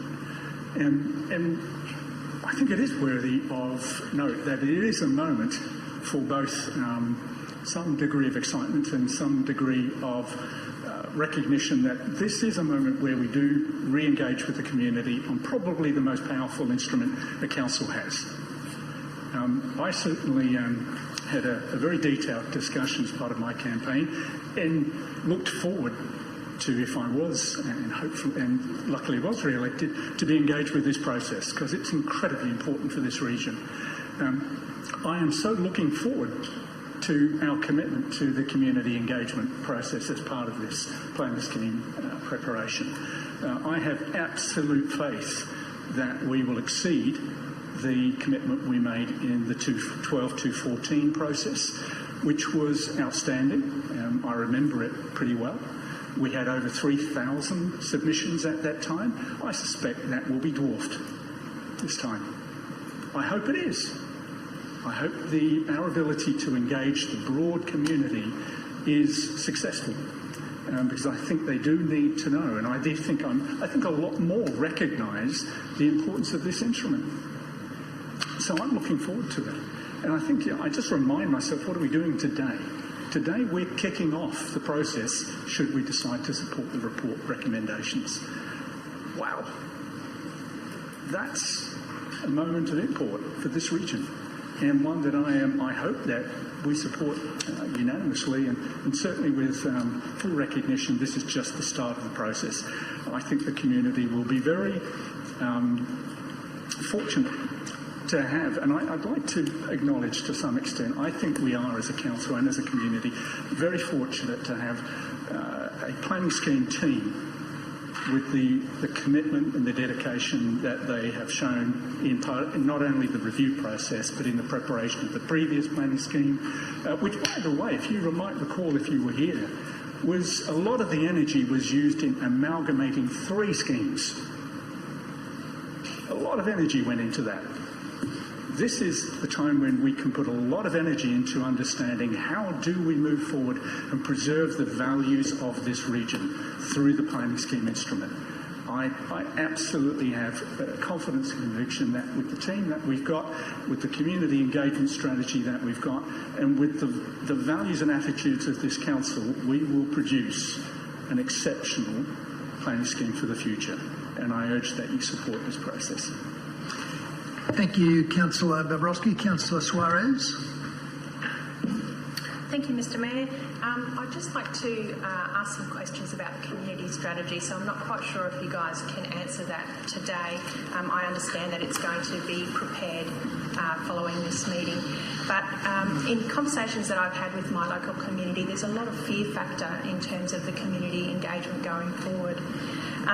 It is a core element of this planning scheme review, and we do require input from our community and one of the elements which perhaps if we could go to slide 8, if I can ask meeting management to go to slide 8, it might make it easier to talk to in terms of time frames. If we as a council wish to receive well-informed submissions from our community, they need to understand the planning scheme and the process, and it's a very complicated document. So, and I know these timeframes you mentioned before are floating. When we have a look at step 2, preliminary public consultation happening mid this year, and then the formal public consultation on the proposed planning scheme happening mid to late 2022, that's 12 to 18 months that the community will really have some input. And what I believe they really need is some education to go before they can make some submissions, so they can make well-informed. So I don't see in this plan-making process where that education component would fall in. So could you answer that? Like where in this process an education component might align? Through you, Mr Mayor. Thank you for your question, Councillor. Look, there's 3 main components to consultation, I guess, that's currently proposed. One is sort of the 2 key areas, which would be around what we call a statement of proposals, or putting out some proposals around what the planning scheme how it might be formed, the issues it might tackle, whether it's catching the right responses for local areas, so very much a locality focus, but also the draft planning scheme itself. So they're 2 sort of key milestone steps, but I think there'll be more generally a process running throughout the planning scheme preparation process where we'll seek to do some of the things that you're talking about now, Councillor Suarez, in terms of education early on, and indeed if councils of a mind to support the recommendation today, there'll be a project website launched fairly early which will start to answer some of those questions. But we also need to work up the detail of the consultation strategy and how it's going to operate for all these different stages through the process. And I'm very happy to make sure that's one of the issues that's incorporated and addressed as part of that. Thank you, Stephen. One of the second things that has been highlighted as a bit of a fear factor has been the way submissions have been handled in the past with planning development applications, planning scheme amendments and development applications.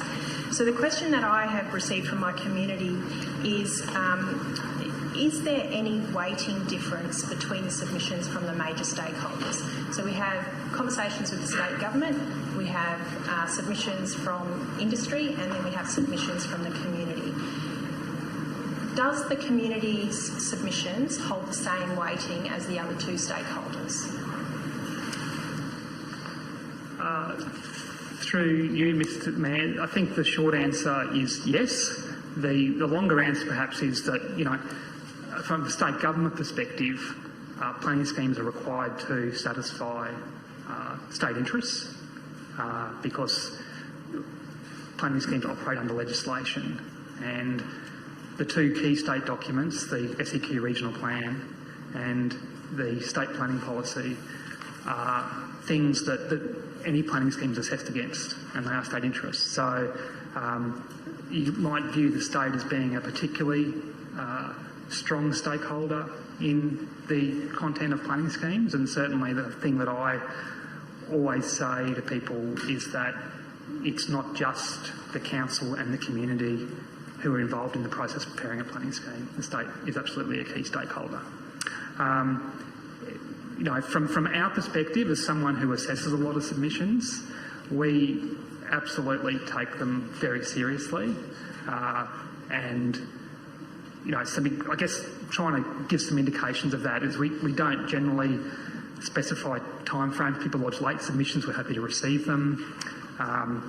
We summarise and, you know, every submission and weigh them up. So certainly from my perspective, and I think, you know, across planning more generally, we view all submissions as being, from anyone in the community, as being of equal weight and having the same opportunity to raise important issues that ought to be considered in the process. Thank you, and that leads to my final question on the communication strategy, and I'm sure we'll have more discussions going forward should this go ahead today. Is the reporting of those submissions, how detailed will the reporting be going forward on the submissions that will be made on this planning scheme? Through you, Mr. Mayor, there should be reasonably detailed. We've got a history of providing very detailed summaries of submissions and issues raised and responses to those.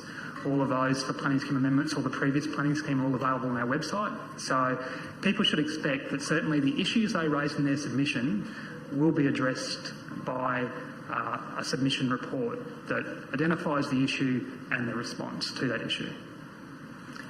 And just to clarify on that further, because I actually haven't read the previous planning scheme report on the submissions, do you also give them percentages?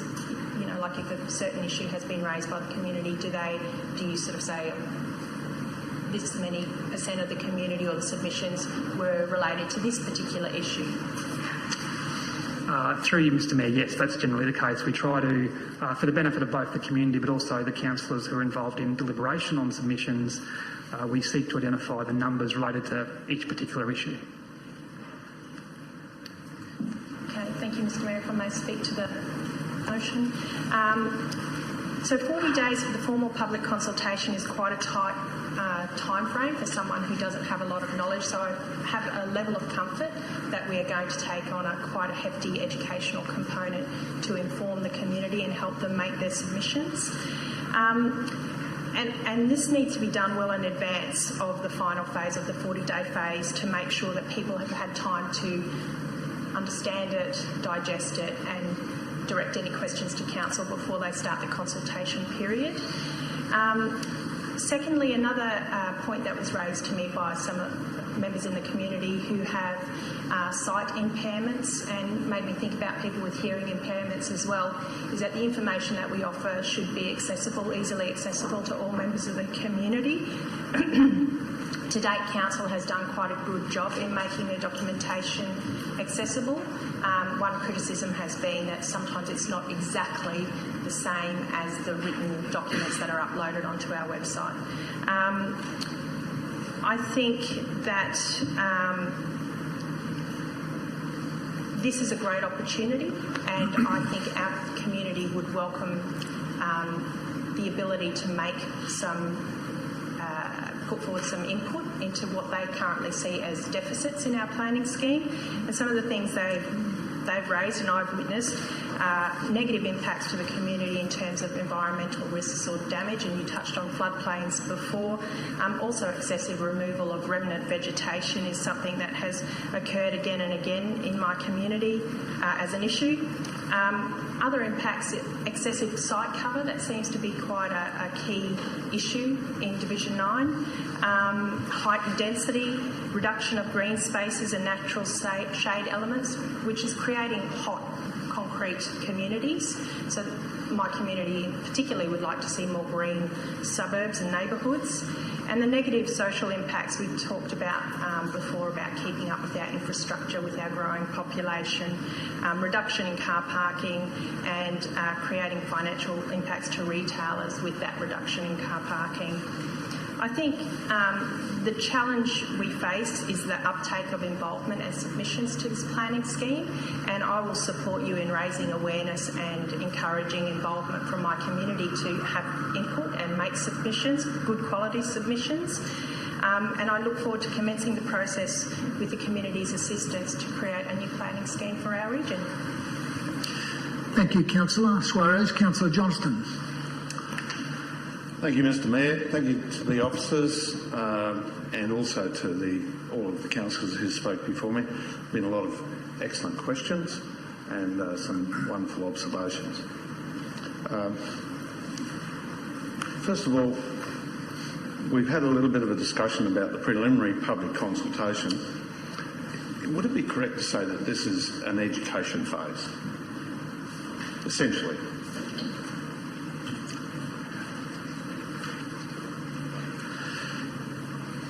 Through you, Mr Mayor, Councillor, in a sense, yes, and I think there is a range of preparatory work that needs to be done from now up to the end of this financial year to help both prepare the team internally and council, as well as to start to inform the community of the process moving forward. Again, should council be of the appetite to proceed with the plan making process, that will likely include an education component going out to key stakeholders and the wider community where we can before hitting the formal consultative period. In saying that, hearing the comments back from councillors today in particular, the engagement process is a critical part of this plan making process. I would posit that moving forward to an initial workshop with all of council to look at what that consultation plan might be, how intensive it will be, what particular means to hit demographics and to achieve certain feed-in from various components of the community would be warranted, and that would help to form up both the education as well as the formal consultation and submission periods. Thank you very much, Mr Rapai. And I think this is probably the one area that a lot of people are missing, that we're not just going to go and prepare a proposal and put it out to for public consultation. We're actually going to talk to the people, try and educate them and get them to understand what a town plan is all about, what aspects of the town plan is going to be looked at, etc., etc. And then we will proceed, once we've got feedback from them, we'll then proceed to prepare some of the town plan, proposed town plan, obtain the state overview of it, and then it will go out to public consultation, which will be extensive. So I'd just like to put to bed this notion and idea that today we are adopting a town plan. We're not adopting a town plan today. We're adopting a resolution to proceed with to prepare a planning instrument and public community consultation. So in an earlier life, many of you may not, many of the public may not be aware of this, and I'm sure that my fellow councillors are, because I've told them often enough. In an earlier life, I was Caloundra City Council councillor and alderman, because it changed at one stage, and prior to that I was a Lansbury Shire councillor. And during those 9 years I was also the Planning and Development Committee chairman for 6 of those years. When I came into council in 1982, the Caloundra, or Lansbury Shire, had a population of around 30,000 people. Some 7,000 of them were west of Pelican Waters and Kawana, and the 23,000 were on the coastal strip. And prior to 1982, there was no town plan west of Caloundra and Kawana and Golden Beach. It didn't exist. People could do whatever they liked. They could build whatever they liked. They could build a piggery in the middle of town if they wanted to, and they couldn't stop them.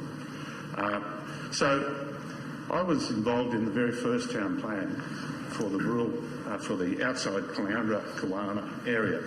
I was also, over the years, involved in the development control plans for Kawana and for Pelican Waters. You know, the reason we have a town plan is so that the community can have certainty about what is going to happen in their town, their area, next door to where they live, etc., etc. It also helps us to decide, or helps the community to decide where the population is going to be, how big the population is going to be, etc. What industries, what commerce, what education facilities, etc., etc. we're going to have. And ultimately, that drives where infrastructure is going to be, transport infrastructure.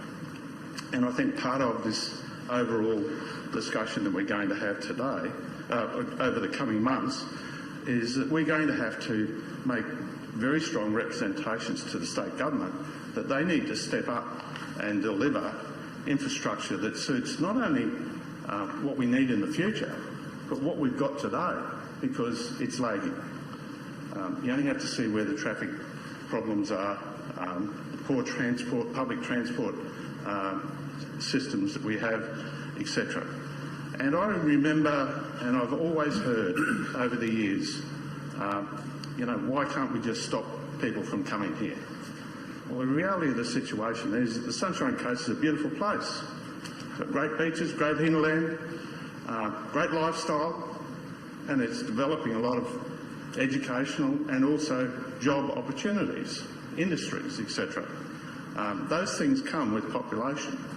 And, you know, people often have this idea, well, I've got my little piece of God's green acre and I don't want anybody else to have it. Well, the reality of the situation is there's a tide of people who want to come and live here. We can control that tide through our town plan. I can understand to a degree why Councillor Natoli has got some concerns.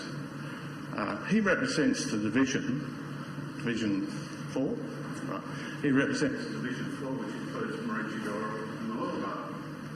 That is the most densely populated division. Yes, move for an extension. Councillor Dabrowski, the seconder. Councillor Landsberg, those in favour. That's carried unanimously. Carry on, Councillor. Thank you, Mr. Mayor and councillors. And if any of us here thought that, you know, what's the population density of Maroochydore and Mooloolaba was going to be all the way down the coast to Caloundra at that sort of level, well, we wouldn't, you know, there's no way in the world we're going to wear that, right? But there is, as time goes by, there is not just an opportunity, there's a need to change land densities in certain areas because of demand, etc. You know, you go through Kawana, many of the homes along the Kawana strip, the Nicholm Way, were built in the 70s. They've got to the end of their useful life to a large extent. So obviously there's going to be a need for some multiple dwellings along there. But we're not going to build high-rises. We're not going to allow the building of high-rises along those areas. You know, if you look at some of the high-rises in Caloundra and some of the high-rises in Maroochydore and Mooloolaba, if you imagine that's what's going to be all the way down that strip, then I'm sorry, but that's a misconception of what really is going to be like. What I would like to do is ask the public to understand that we are entering into a phase where we will be consulting with the community, and it's our legal obligation to do this as a council. We have a statutory obligation to do it. So work with us and keep us informed, and don't have preconceived ideas of what it's going to look like. Be involved in the consultation. Then whenever we put out the town plan for ultimate consultation, be involved and put your ideas, your concepts, your objections, etc. in at that stage. But that's what democracy is all about. And I'd just like to also mention that this council should be complimented on the fact that we are, I think for the first time with a town plan, going out to the community to ask them what they feel and what and advise them what what it's going to involve, instead of just dumping on them a proposed town plan, which they then get some opportunity to be involved. We're going about a proper consultation process, and I think instead of criticising us, the public should try to understand the process a bit better, and our councillors have an obligation, I believe, to encourage the community to understand that process. I'm voting for the resolution.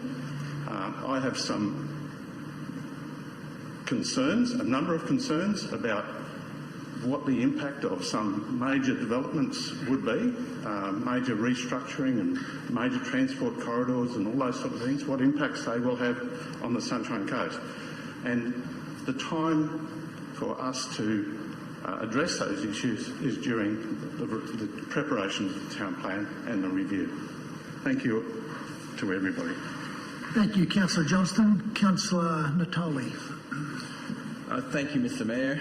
And Councillor Johnston, just so you're aware, Division 4 actually goes south of the Moola River and Pereira Canal. It goes down to Parkana Street where the fruit shed is, but it also incorporates all of Quina Island, Medina, Warana, Minyama, which are some of the most enviable living locations. And yes, there are a lot of old houses, but if you come with me one day, you'll see some of the magnificent houses that have been built in that area, lifestyle choices that people are making. Renewal is happening, and a lot of people made lifetime commitments to that area, and that is a real concern that I have.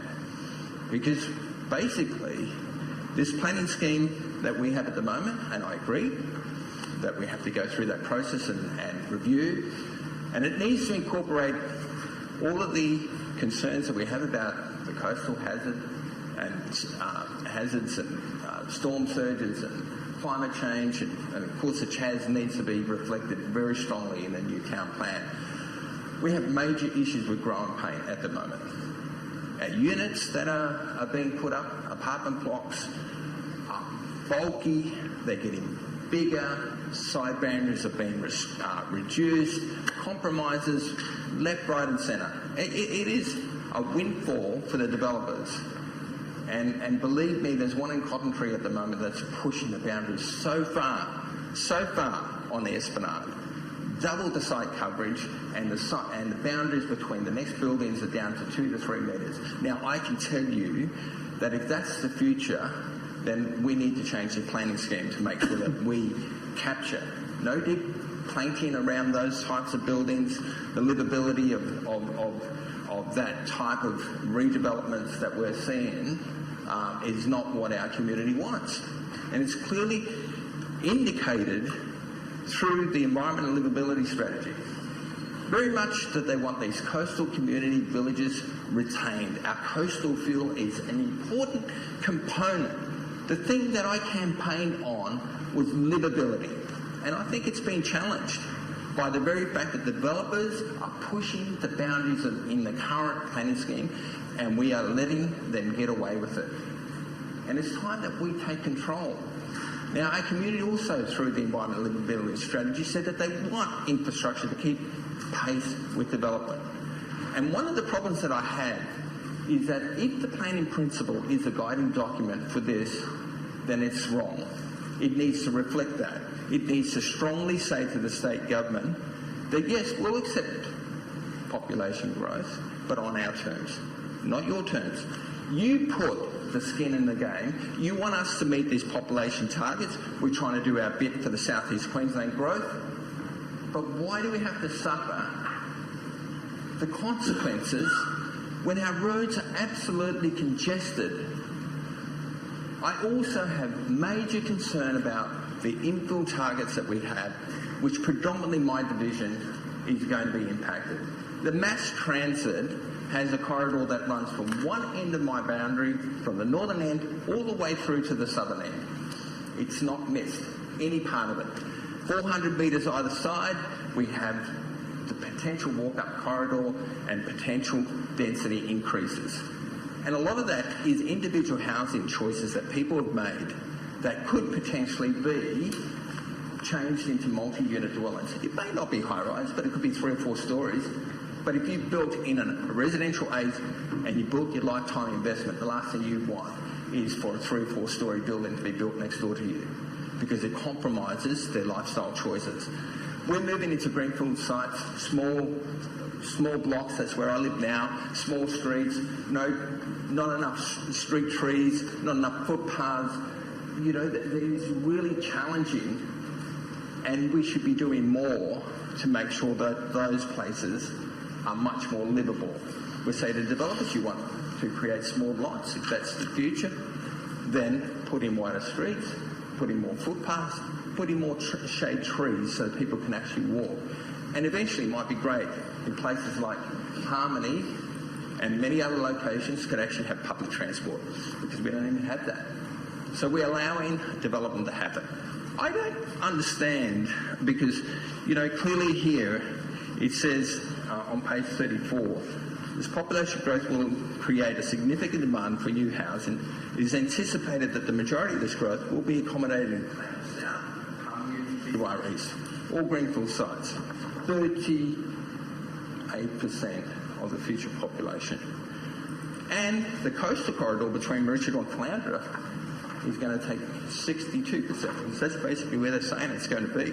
Now, I've been told before through the mass transit that only 19,000 people are going to live there, but if I do my calculations, 62%, we're talking about 105,000 people. And I've asked you, Mr. Mayor... Can I just get you an extension, Councillor? Someone move, please. Councillor Suarez, the seconder. Thank you, Councillor Babrowski. All those in favour? Carry on, Councillor. Sorry, Councillor O'Prey opposed. Carry on, Councillor.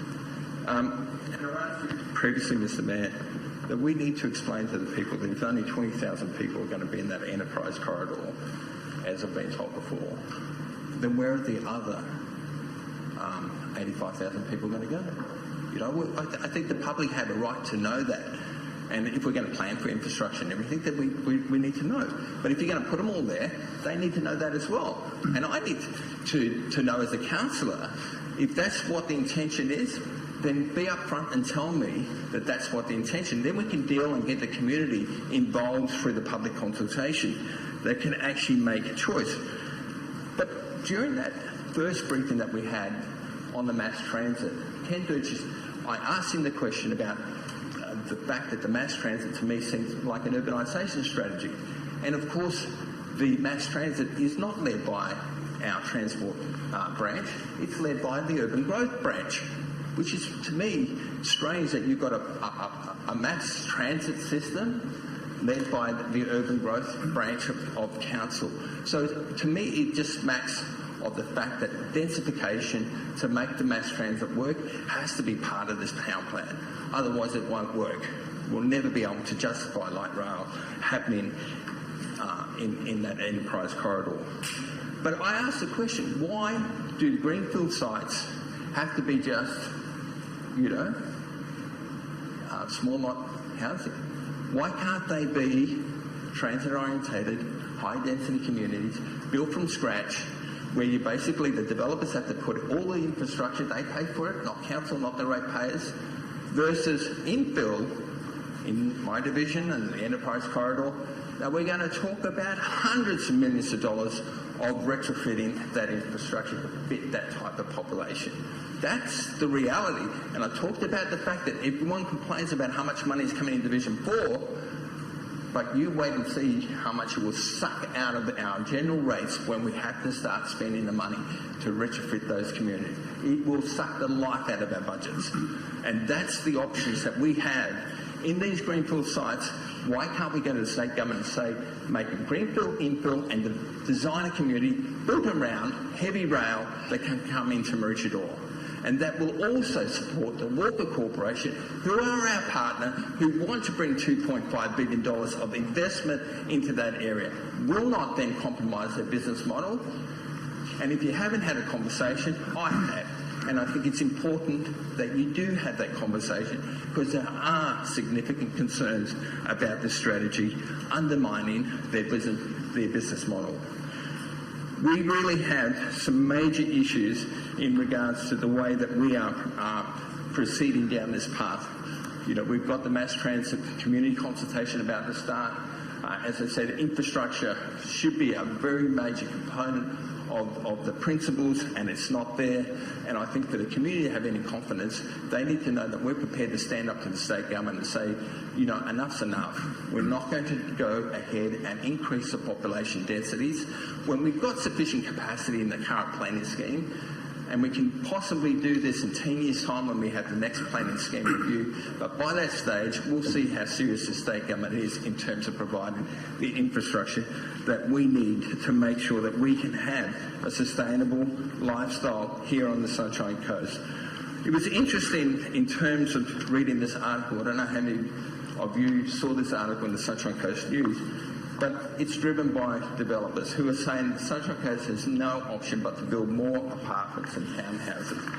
More concerning is that the scheme could significantly influence the state government targets of 53,700 new dwellings on the coast built as infilled by 2041 and 33,700 on urban expansion, according to the report to council.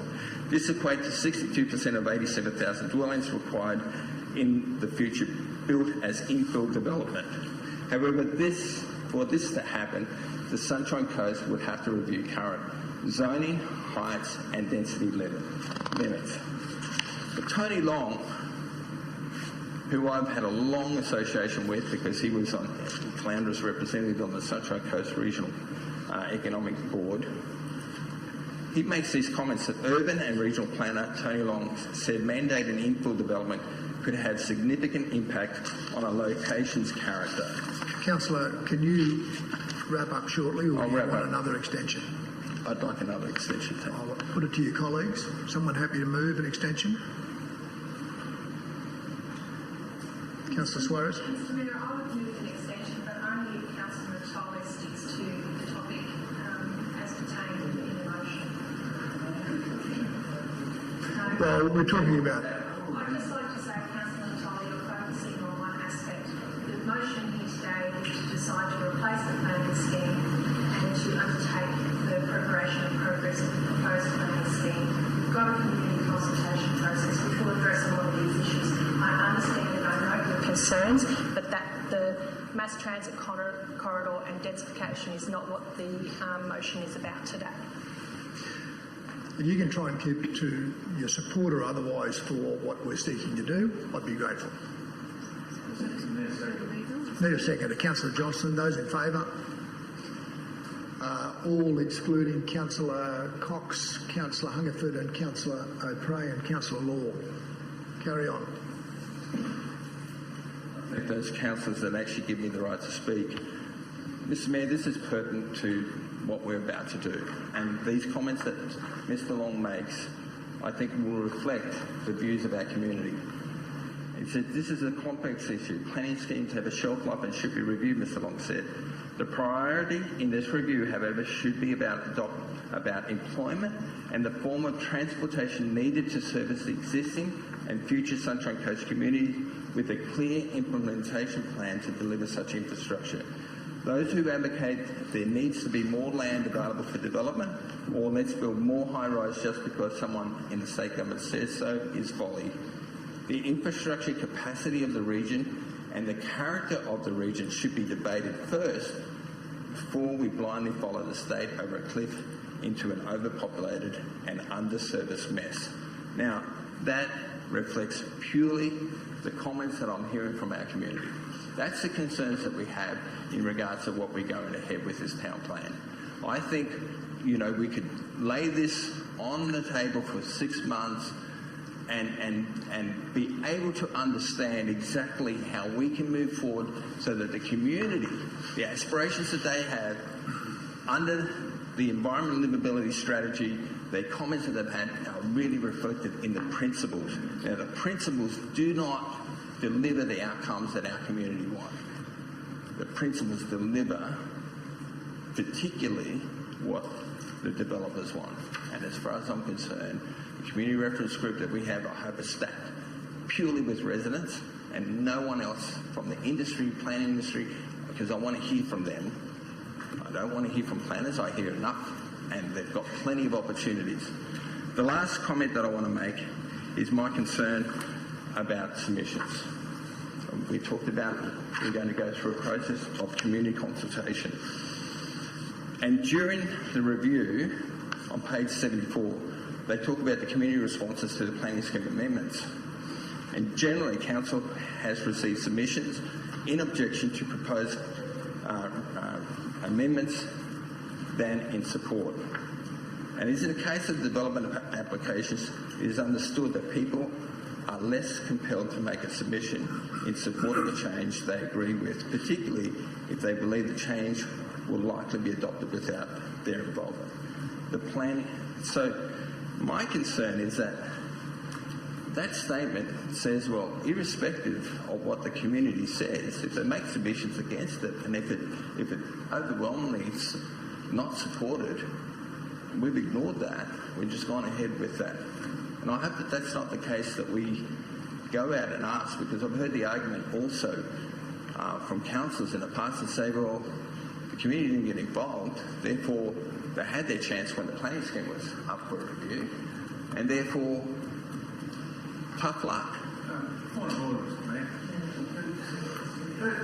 That's a direct slur on his fellow councillors. I'd like him to make it very clear that it wasn't these councillors who've been making those comments. I think, Councillor Natali, you've probably made your point. Councillor Law? Possibly a point of order. When Councillor Maria offered to provide an extension, she gave some very clear suggestions to Councillor Ntoli, who then made a comment of thank you for the right to allow me to speak. Now, I would like to speak on behalf of those who didn't support the extension, in as much as our rights are that we want to speak to the motion and only to the motion. And I think we have gone so far from the motion that I think you've been extremely generous in allowing us to get to this point. So I don't know if I can ask for an apology, but I think it's actually out of line to say thank you for the right to allow me to speak. You have the right to speak when you speak to the motion. All very well made points, and I think, Councillor Natali, your time's up. And to wrap up, I might just make a few comments myself. You'll all be familiar with the saying, if you fail to plan, then you plan to fail. And that's pretty obvious, I guess. But here we are in that process. And you can learn a lot by looking back. My view is that you're always better looking forward, but you can learn a lot by looking back. And we don't start with a clean sheet. We deal with the legacy of a whole lot of planning schemes that came before us, and Councillor Johnson gave us some insight into that a moment ago. It's also probably important for us to just think about, who are the people most likely to engage in the process, and who are the people least likely to engage in the process. And in some ways that can be balanced out by perhaps people who've been here a lot longer, or maybe senior citizens who are, have perhaps more time and are more interested in what's going on around them. But who are going to be the real beneficiaries of the decisions we're making? And they'll tend to be younger families who, as you'll agree, have flocked to the Sunshine Coast in recent times. And importantly so, because they've really changed the balance in terms of our demographic profile, which I think was very important. And they're the things that we need to consider as well. And those young families, of course, they have children. And those children want a future. And I think the fact that 3 new schools opened yesterday on the Sunshine Coast is indicative of that demand. And they're the sorts of things that we need to be considering as we make a decision today. But in terms of looking back, in 2011, there was almost no development. Only 10 years ago, almost no development. Between 2008 and 2011, lots of those young tradespeople who lived and worked on the Sunshine Coast bought the motorboats and jet skis and fishing rods and utilised the beautiful resources of the Sunshine Coast. They had to leave, pack up and head to the mines.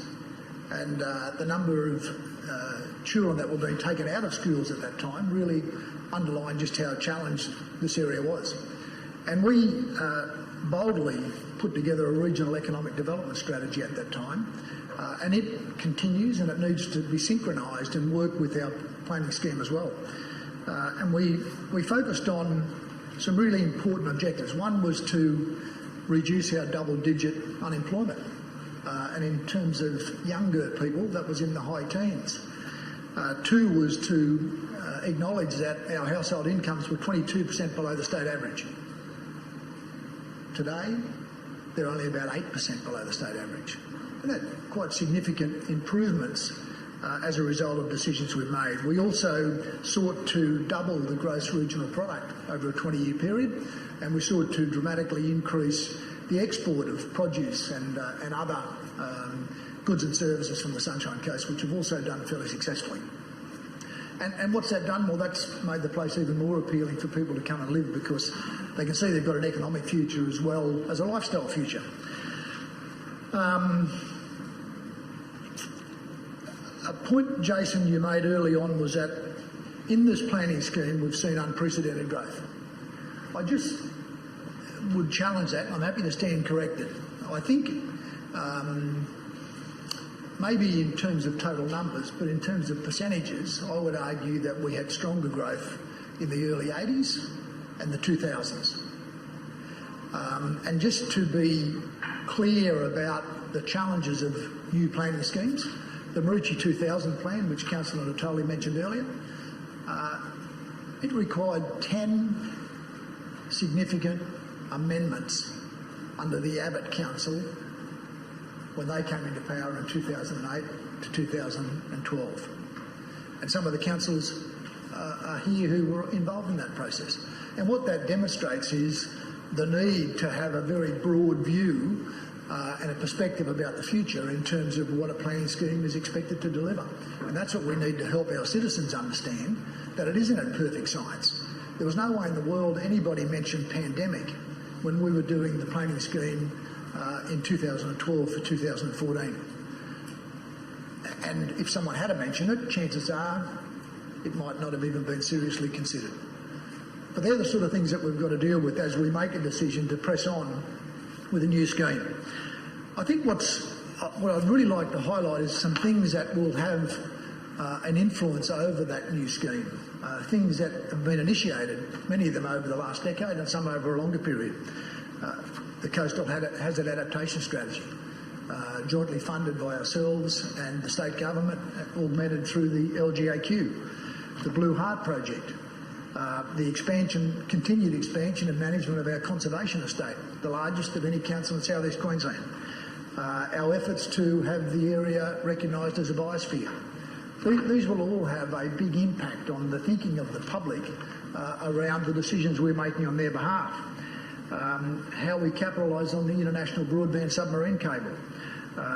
The city centre's been mentioned, the advancement of that city centre, which will really come to the attention of our public. The fact that we've got a new international airport, albeit impacted as a result of the COVID-19 situation, but nonetheless a facility that will have a big impact on the future of the region. And in particular in things like agricultural exports.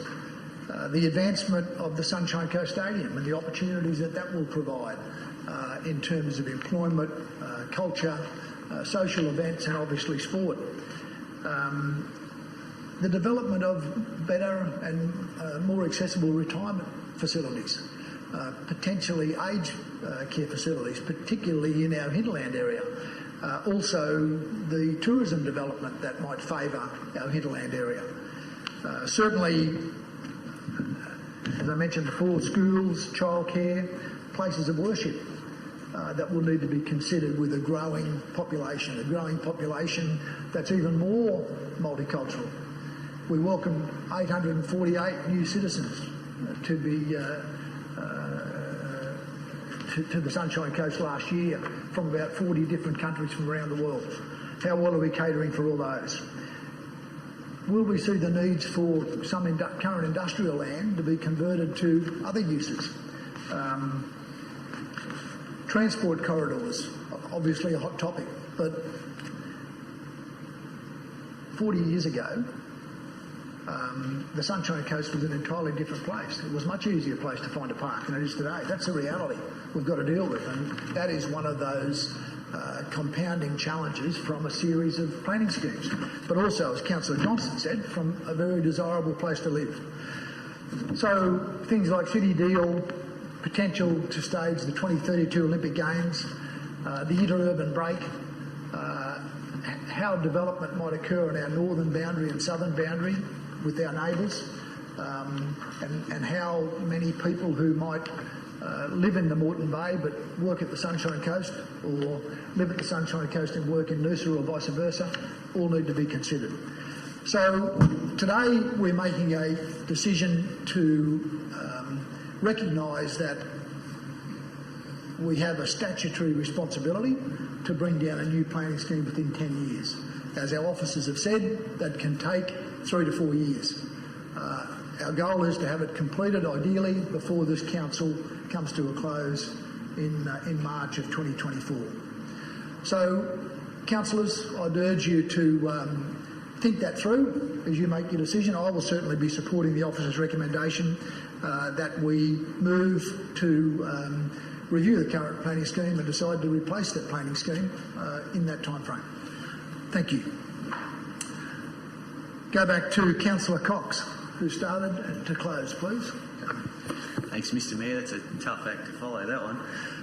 But clearly, councillors, we've spent about 2 hours on this particular item, and a lot of the conversation really just highlights that council does have the community's best interests at heart. We all want to see continued improvement, and it was great hearing from I think every single councillor spoke on this particular item, and that to me shows that we're all very heavily invested into the best outcome for our future community. A couple of the points that I just wanted to just reflect on in my summary. Councillor Winston spoke about his involvement and going back 4 decades ago, some of the challenges there and how they've changed over that time. it's quite evident that we've had consistent growth. I'd probably, like the Mayor, challenge the unprecedented growth, but it's more consistent growth over 4 decades. And that's certainly a given challenge to planning, transport, and a whole range of other issues. One thing I do want to just remind our community of is that we've only got 15% of our local government area consolidated in that urban footprint. So that to me just shows how much natural vegetation is still left and our keenness to see that preserved for those future generations. I know a couple of councillors have actually spoken about this, specific items that they'd like to see really strengthened or improved in the new planning scheme. And for me, one of those is obviously our Sunshine Coast Design Book. Having those strategies and themes tied in to our planning scheme, things to reflect our subtropical climate and the like, and obviously that building design look and feel. I know the Mayor also touched on our interurban break, and I'm pretty confident that a lot of our community still doesn't understand what that particular item is all about. That's about protecting that vegetation break between Caloundra South heading down to Moreton Bay Regional Council area. We really have a strong focus to see that preserved into the future because of the glass house through the Pumstone Passage. That's the geographic spread, but the importance that will play in terms of the South East Queensland Regional Plan. Other things for me are housing diversity and affordability. They're really critical. We have seen, as a result of COVID, some interstate migration, and it's put huge pressures on our prices here on the Sunshine Coast. And a lot of our local families have been locked out of the market. And so without having those opportunities for diversity amongst our housing products, it really does put that huge strain on the affordability. I know it's already been mentioned as well that this is a statutory requirement. We do need to be quite prudent with our decision making about proceeding with this next phase of the planning scheme. It would be totally irresponsible of council if we were to say, no, we're not going to proceed with the preparation of a new planning scheme. In my opinion, that is not what we're here to do. And just finally, I just wanted to touch on something that Councillor Natoli raised about the state infrastructure and this lag that we seem to have here on the Sunshine Coast. And you touched on some of the community's concerns in relation to, why should we keep improving development when there's such a lag with some of those major road projects and the like. And to that, I just wanted to say, I do believe the community had their say at the last state election. There was a couple of seats changed hands into different parties, so I'm really confident that now that we're starting to get a bit of a change to that balance, that we will see our fair share of infrastructure coming to the Sunshine Coast as a result of that last election. And councillors, I just look forward to your support here today. Thank you, Councillor Cox. We'll put the motion to the vote. All those in favour? Councillor Babarowski, Landsberg, Cox, Johnston, Dixon, Hungerford, O'Prey, Suarez, Law, Jamieson. Those opposed? Councillor Natoli. The motion is carried. Thank you to the officers. Well done. Councillors, we'll take a short break. Back at 11:30, please.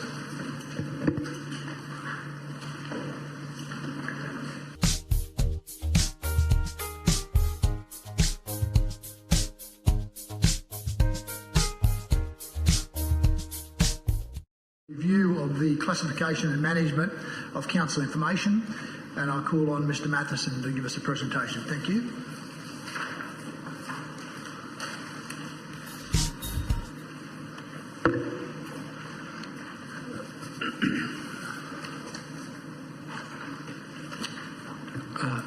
Good morning, Mayor and Councillors. The report before you today at Agenda Item 8.2 proposes a review of Council's approach to the classification and management of information. Just in terms of setting a bit of a scene for the proposed review, and as you will recall, this was a matter that has been the subject of some fairly considerable discussions through the course of the introductory, induction and ongoing briefings that were conducted since the formation of this council in April 2020, and reflects a number of issues and characteristics that were raised in the context of some of those discussions, not least of which, I guess, is the recognition of the wealth of information that Council holds as a resource, and information is a resource, and it is indeed an asset as well.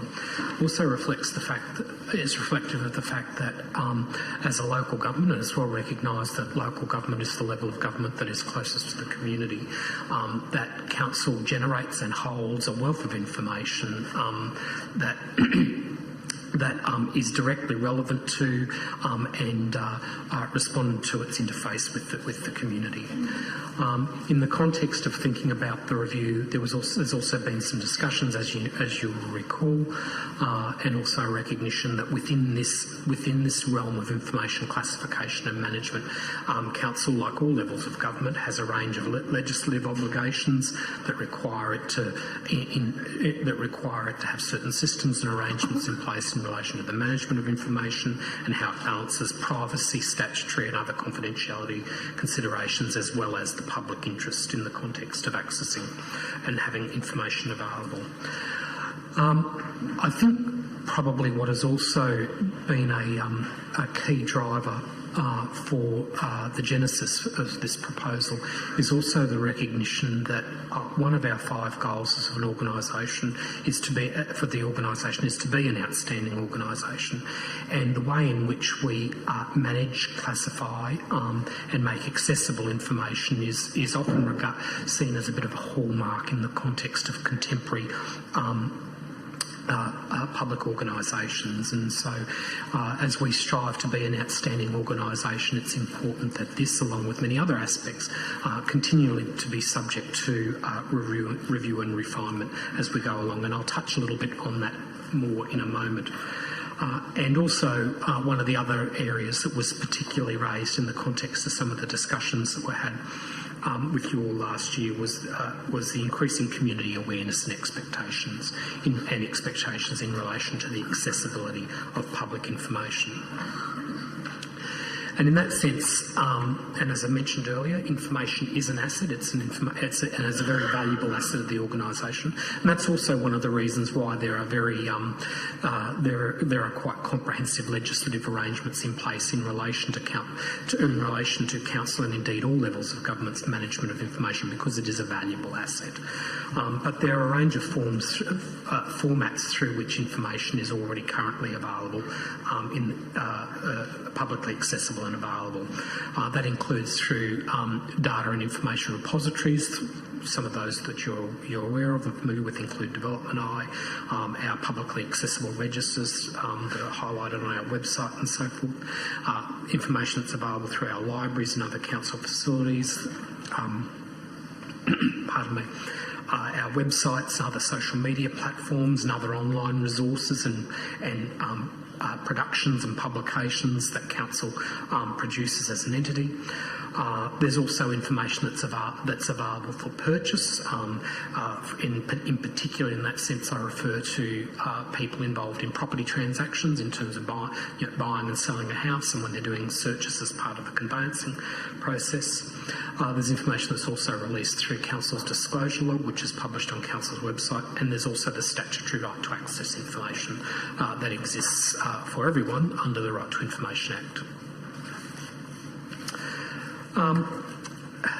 That said, and I mentioned earlier on about a process of continuous improvement being a hallmark of an outstanding organisation, and I guess it would be fair to say that certainly for some time, and particularly since April last year, we have been on we've already been on an improvement journey in this space, and the report before you touches on some of the mechanisms that we have already put in place, particularly in relation to the information that it comes before you here as a council.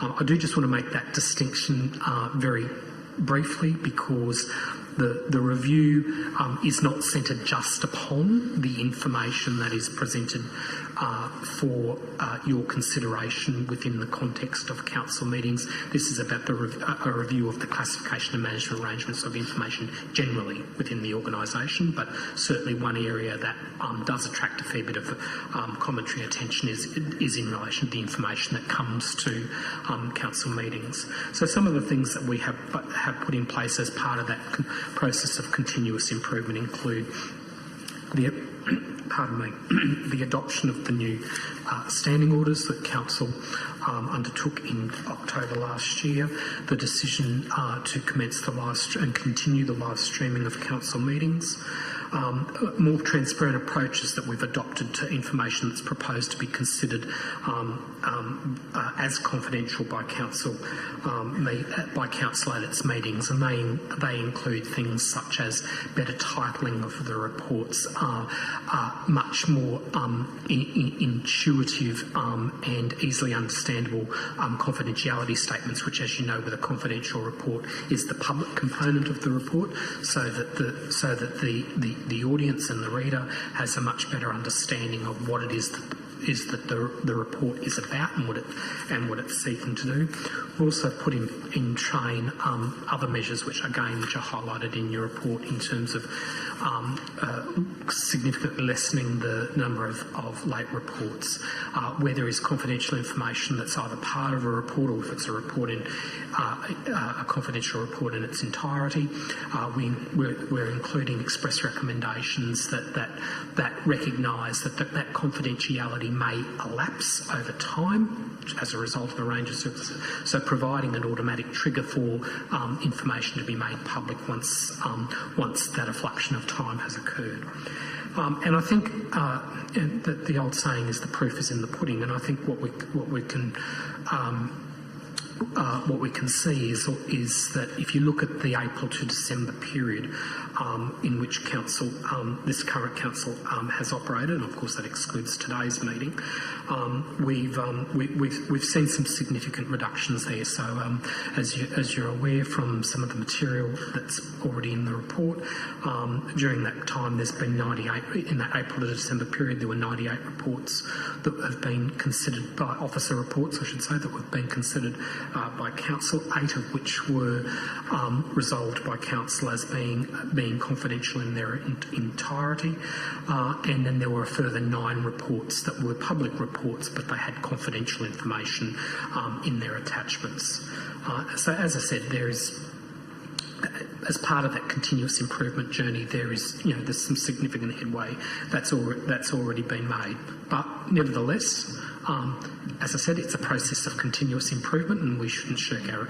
And the premise of this is that as an outstanding organisation, we should always strive to continue to improve the way in which we operate in the context of a well-governed organisation. So in the context, my apologies. So in the context of the review that is proposed in the report, in terms of the logistics and the arrangements for that review, it's proposed that the review would be undertaken by an independent external consultant. It would be overseen, by a steering committee comprising a mix of those who are those with directly relevant experience in the area of information classification and management, and in that sense I'm talking about 3 persons that have recognised experience in areas such as information management, information classification, information access regimes, administrative law, all of which are fundamental facets associated with information and classification management systems, as well as a representative of the asset owner, which is the CEO, and the key decision makers, which is council. The framework that's proposed in the report requires that there are at least 2 points of community engagement associated with that review, both at the outset and also in the context of the proposals that are generated by the independent review consultant, and also consistent with the subject matter that is the intent of the review, is that all information that is submitted, the identity of submitters, the report from the consultant and so forth, will all be publicly available and accessible information. The attachment to the report includes the proposed terms of reference. I won't go through them in detail, but just touching on them very briefly, they will require the review consultant to look at the current information access and management policy that Council has had in place, I think, if I recall correctly, from around about 2012, our current practices relating to the sensitivity, classification and management of information, the key principles that should underpin a contemporary classification and management regime, Council's management of and reporting of confidential agenda items of business, what the implementation arrangements should be in the context of any improvements or new model, and then any other relevant matters within the context of the review that the steering committee may want the consultant to consider. So in conclusion, councillors, the recommendations are there before you today, seeking your consideration to proceed to commence the review as outlined in the submission that's before you. I'm happy to take any questions. Thank you, Mr Matheson. Someone to move? Councillor Suarez, thank you. A seconder? Councillor Law, thank you. Would you like to open, Councillor Suarez? Yes, thank you, Mr Mayor. Thank you for the report, Mr Matheson. I just wanted to touch on perhaps further to what Mr Matheson spoke to before as to why we're undertaking this review.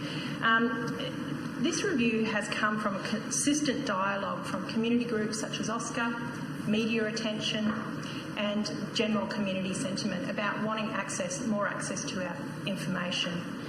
And a number of councillors sitting at this table here today campaigned for more openness and transparency with our information here in council.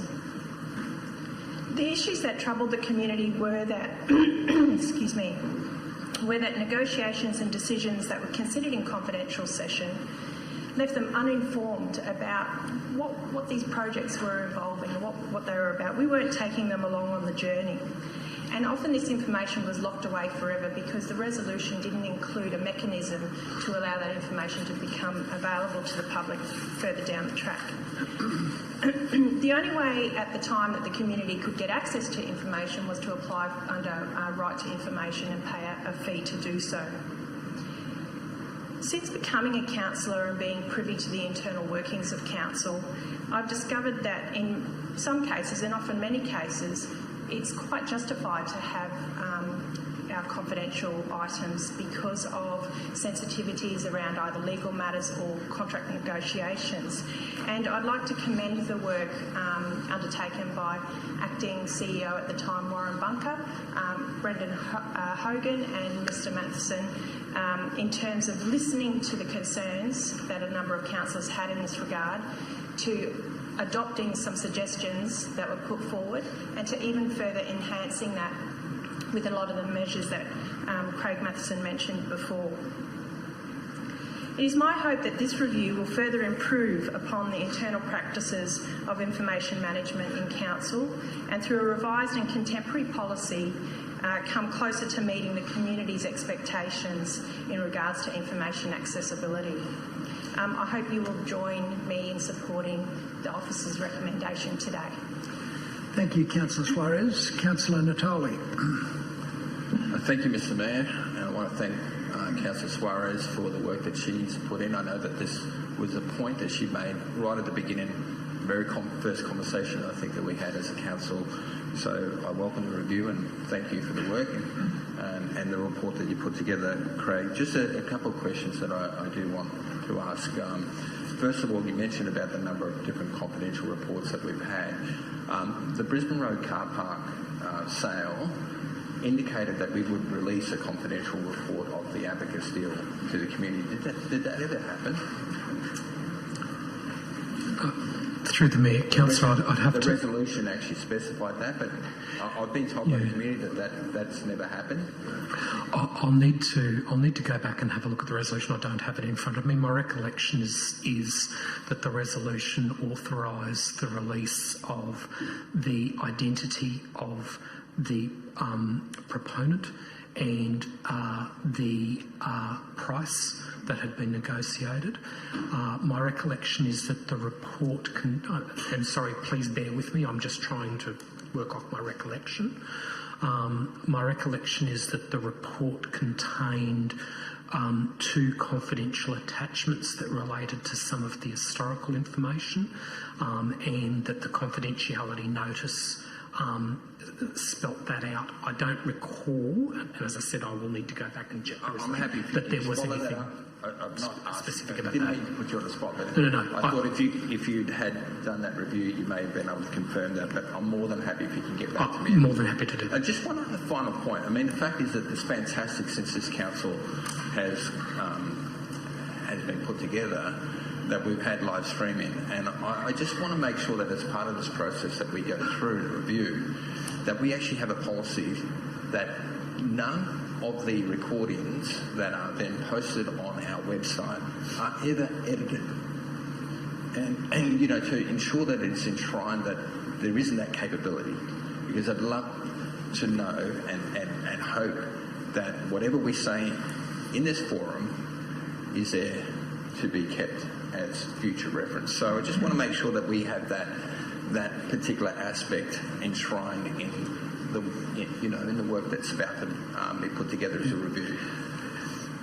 Through the Mayor, Councillor, as you're aware, these meetings are live streamed, so it's live. So what goes to the web is as it happens. There is no intervening editory or medium point within that, and that's what is published to the internet. And as far as I'm aware, I'm not aware that there's any editing that occurs in relation to what's posted to the internet. Just remember your P's and Q's. Okay. Councillor Law. Thank you. Through you, Mr. Mayor. Mr. Masterson, thank you very much for the report. And I won't repeat what Councillor Maria has already said for us today, but thank you for what you have done to take a lead to improve the way we report and with the way we hold information and the accessibility to that information. During the campaign leading up to the formation of this council, at every public meeting I attended, the matter of secrecy, as it was described in the public, of the number of meetings was always a hot topic, was always mentioned, and always contentious. That the number of confidential sessions, secret sessions, led to an undermining of the integrity and the authenticity of the organisation of actually doing the best for the Sunshine Coast region overall, is the message that I took from that. As a newcomer to wanting to stand for council, I also made sure that I watched and listened to all of the other public meetings that took place in the media and online. If you recall, we went into COVID, so everything became virtual, which actually made it really easy to see and listen to what was happening at all the other meetings and to get an understanding. And quite helpfully, as a Division 10 candidate, Division 10 always came last. So I had the opportunity to listen to all these other meetings and then I really get a good understanding of what's happening in the community. And I cannot recall a single one of those meetings that did not discuss and mention and get really quite upset about secret sessions. I promised two things: to be honest and to work hard. And I had the view that you can't be honest if you're doing things behind closed doors, because it always leaves a question. What was going on? What happened? And then if the outcome is not appreciated or not wanted by the person, a particular person, then the fact that it happened in secret, it immediately reduces the integrity of that decision in the eyes of those people. And I want to be really careful to stay on topic, but if I think back to our previous conversation around 8.1, I think we had a really clear example of what can happen when things are happening in confidential sessions, because people become confused. People have misinformation, and people get a version of information that a particular person or body might want them to get. So I believe it is really, really important to support this motion today so that we can review our practices, so that we can review a policy developed in 2012, a policy that I haven't been able to find any really meaningful review of, aside from one in 2018, when it was reviewed to align with a restructuring, I presume a restructuring of the senior executive. So this policy is well overdue, its review, and it needs to be brought, as Mr. Mathern has shared with us, it needs to be brought up to date to contemporary work and thinking of how do we represent our people honestly, openly and fairly, so that they can build trust and that they do believe that we are here working for their best interests all of the time. We are here to represent them. We cannot represent people if we are not giving them access to the same information and knowledge that we have. I'm extremely grateful for what has been achieved so far, that we have only had 8 confidential reports and only gone into a confidential session 8 times so far. I hope that we will continue to do everything possible to keep that number very, very small, so that we know that we are representing the people and they know that we are representing them, because they have access to what is going on all of the time. So I urge your support of this motion today, so that we can go on and have the external review to form the steering committee to review and update the policy that is so urgently required. So thank you very much, Councillor Maria, Mr. Matheson and all the staff involved to get us to this point, and I look for your support today. Thank you, councillors. Thank you, Councillor Law. Councillor Johnston. Thank you, Mr. Mayor. My compliments to Mr. Matheson for presenting this document to us, this report to us, and also for so accurately reflecting the general feeling around the table here today. I'd also like to thank the mover and the seconder for the manner in which they proposed the motion. I just have one question. In relation to the independent external review, there's a time limit of, anticipated time limit of 3 months on that, unless some exceptional issues come up and it has to be extended. My question is, at the end of that, does the final document come back for adoption to council? Through the Mayor, absolutely, Councillor. Yes, it will. Thank you, Councillor Johnston. Councillor Babbrowski. Thank you. Councillor, I just want to check, ask a question and check. I did raise in the information sessions about the previous council resolution. I just wanted to check that we, by endorsing this report today, that we include and make unnecessary further report as detailed in the notice of motion on the 14th of November 2019. And the new councillors may not have had a chance to have a look at that notice of motion, but it did actually look for or call for a preparation of a report for council's consideration that examined any regulatory resource requirements to enable live streaming and recording of council statutory meetings, including the confidential parts. Might be worth, if I may, just illustrating the argument behind that, which I made on the floor back in November. So firstly, I was proposing making live video recordings for council meetings available online. This is before the pandemic. In the digital age, Sunshine Coasters should be able to see council in action whenever they want to. Secondly, and I think this is the interesting part where we can literally show some leadership, I'm requesting a report on how the same technology to record the confidential parts of meetings. Once the reasons for confidentiality have passed, the recording should be made available to the public. For example, once the commercial negotiations that a debate related to have concluded, the video could be considered for release. I believe the community would have a lot more trust in decisions made in confidential sessions if they knew they'd eventually be able to see the meetings in full. So this may require, and it was recognised, this may require an amendment to the Local Government Act of 2009, and the report that I'm requesting should detail this. So I'm assuming now, and this is the heart of my question, does the scope and terms of reference of this review cover that intent to basically enable for us to address this notice of motion without the need for a further report, which was supposed to come to Council in May. Now, I'm completely comfortable and acknowledge the fact that in May of 2020, this Council, in fact, the country and the world was much more concerned about the pandemic and COVID to perhaps bring a report on this issue back then. But it is on the books and it does need to be resolved, and I'm looking for your guidance through a question: would the terms of reference and the framework as proposed mean that you can cover off on this without the need for a further report? Through the Mayor, Deputy Mayor, good question, and I'm familiar with the resolution you refer to that was made on the 14th of November 2019.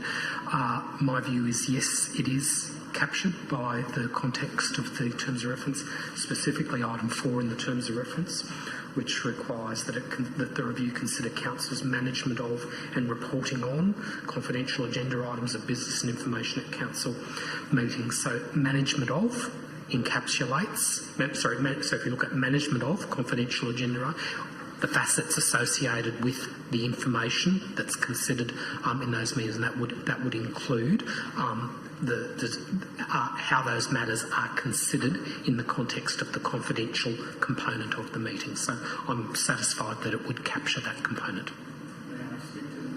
Sure. Thank you. I'll look on that basis, and I'm very happy to support this report and the recommendations. I may like to suggest that the notice of motion be sent to all of the councillors just to remind them. But I'd like to again commend the newer councillors, particularly Councillor Suarez and Councillor Law. I have every confidence in you as being part of the steering committee. I think you have a tremendous conviction and commitment to making sure that wherever possible, even the confidential sessions are reviewable by the public. Thank you. Thank you, Councillor Babrowski. Councillor Cox. Thank you, Mr. Mayor. I'm rising to speak in support of the motion in front of us here today. There's obviously clear alignment between the corporate plan and our aim to be an outstanding organisation and the review that is proposed. So I'm fully supportive, and thank you for the report that's come to Council. Like Councillor Babrowski said, I really appreciate some of the input from the newer councillors. It's great to have your skill sets applied to the council, and look forward to seeing where this goes. Just in relation to the additional information, there was a couple of questions posed, Councillor Law, in relation to the first term, the first, I think, 9 months of the 2016 council and the first relative period to this council, and the statistics there show that the number of reports and the number that were held in confidential. So I think that's a great comparison. The one thing that for me was probably missing in a little bit of that response was just the fact that we had the airport expansion, the subsea cable, Marucci City Centre and the Brisbane Road car park. They were big region-making projects that obviously contributed to the number of reports that were contained in that 2016 term, and because they're at the end of their lifetime in terms of their confidentiality surrounding them, obviously there's going to always be a natural reduction in those. So just wanted to point that out. And also my question in relation to how we compare to the other South East regional councils, and I know that you provided that there was some sensitivity around those particular items, and you didn't have the specifics available for today. But is there a sense of how we compare to, say, those other 5 the larger South East Queensland councils?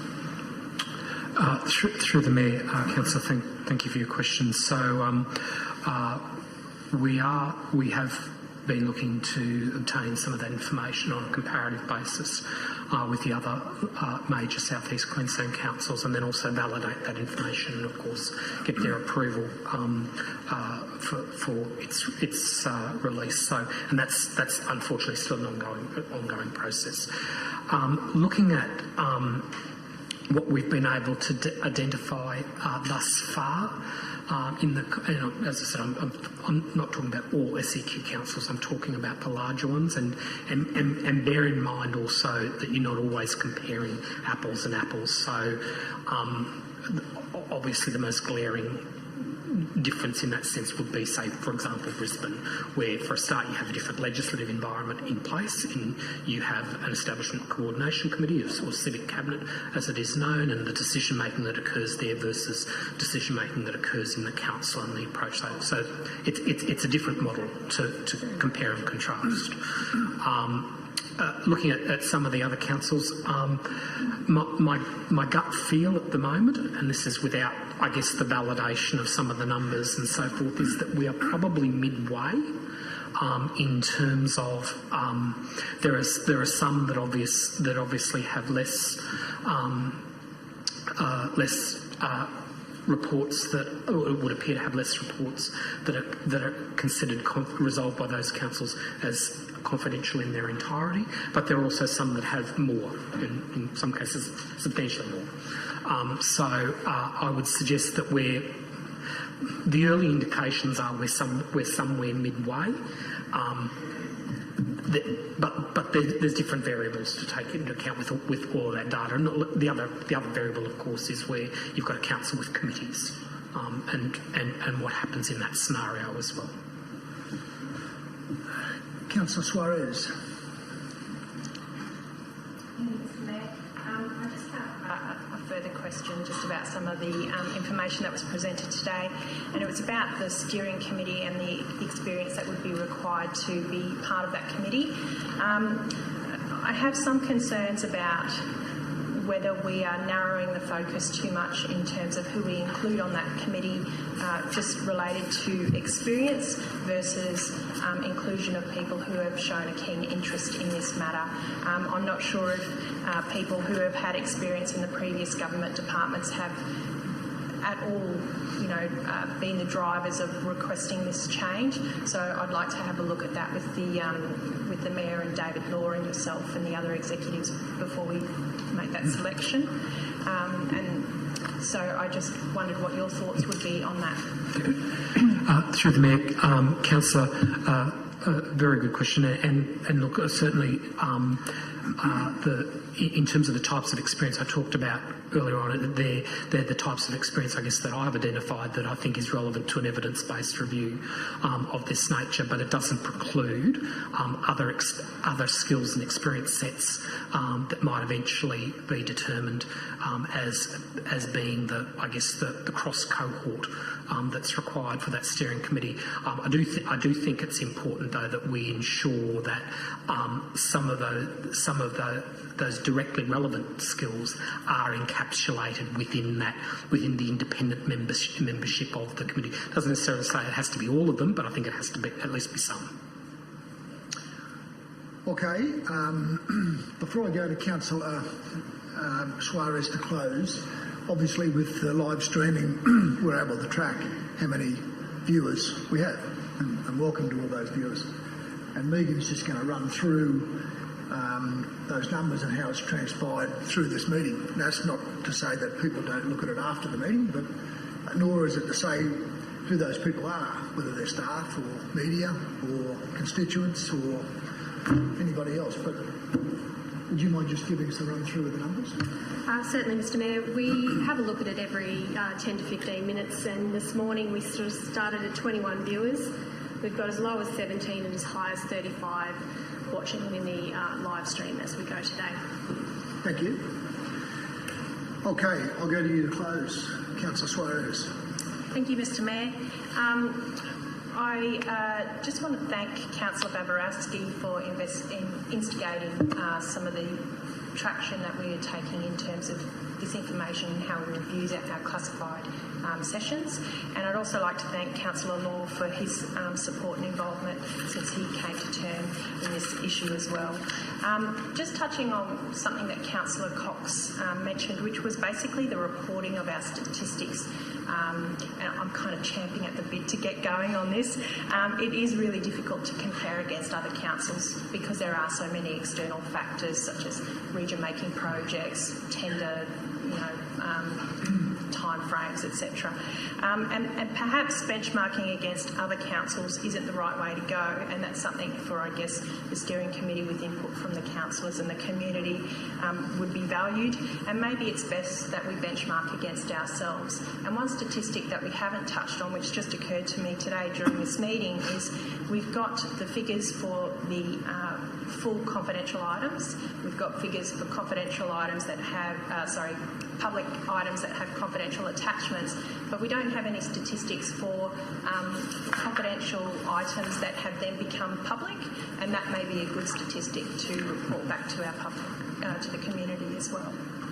So there is minimal risk in undertaking this review, and there's much to gain in the way of improvement for Council's goal to be an outstanding organisation and to respond to the community's need for information to gain a better insight into the decisions that this council makes on their behalf. And so I hope you will support me in voting for the officer's recommendation today. Thank you, Councillor Suarez. We'll put the motion to the vote. All those in favour? That's carried unanimously. Thank you. Item 8. Thank you, Mr. Matheson. Sorry, can I just? I've been passed a copy of the council resolution from the 25th of June 2020 in response to Councillor Natali's question. Yep. So, in the context of I'm happy to give this to you, Councillor Natali. This is a copy of the resolution. So, at the resolution at that time authorised the release of the preferred respondent at the conclusion of the ordinary meeting on that day, and it authorised following the execution of the agreements, the sale price of the land and the valuation data.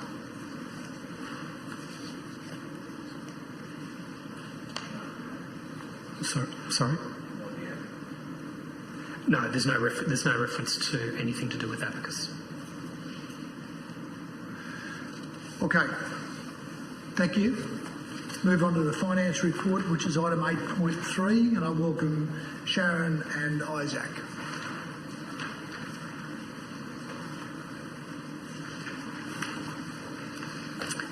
Good morning, Mr Mayor, Councillors and Council Executives. Today I present to you the Financial Performance Report for December 2020. At the end of December, Council's operating result of $11.4 million is favourable to budget by $4.9 million.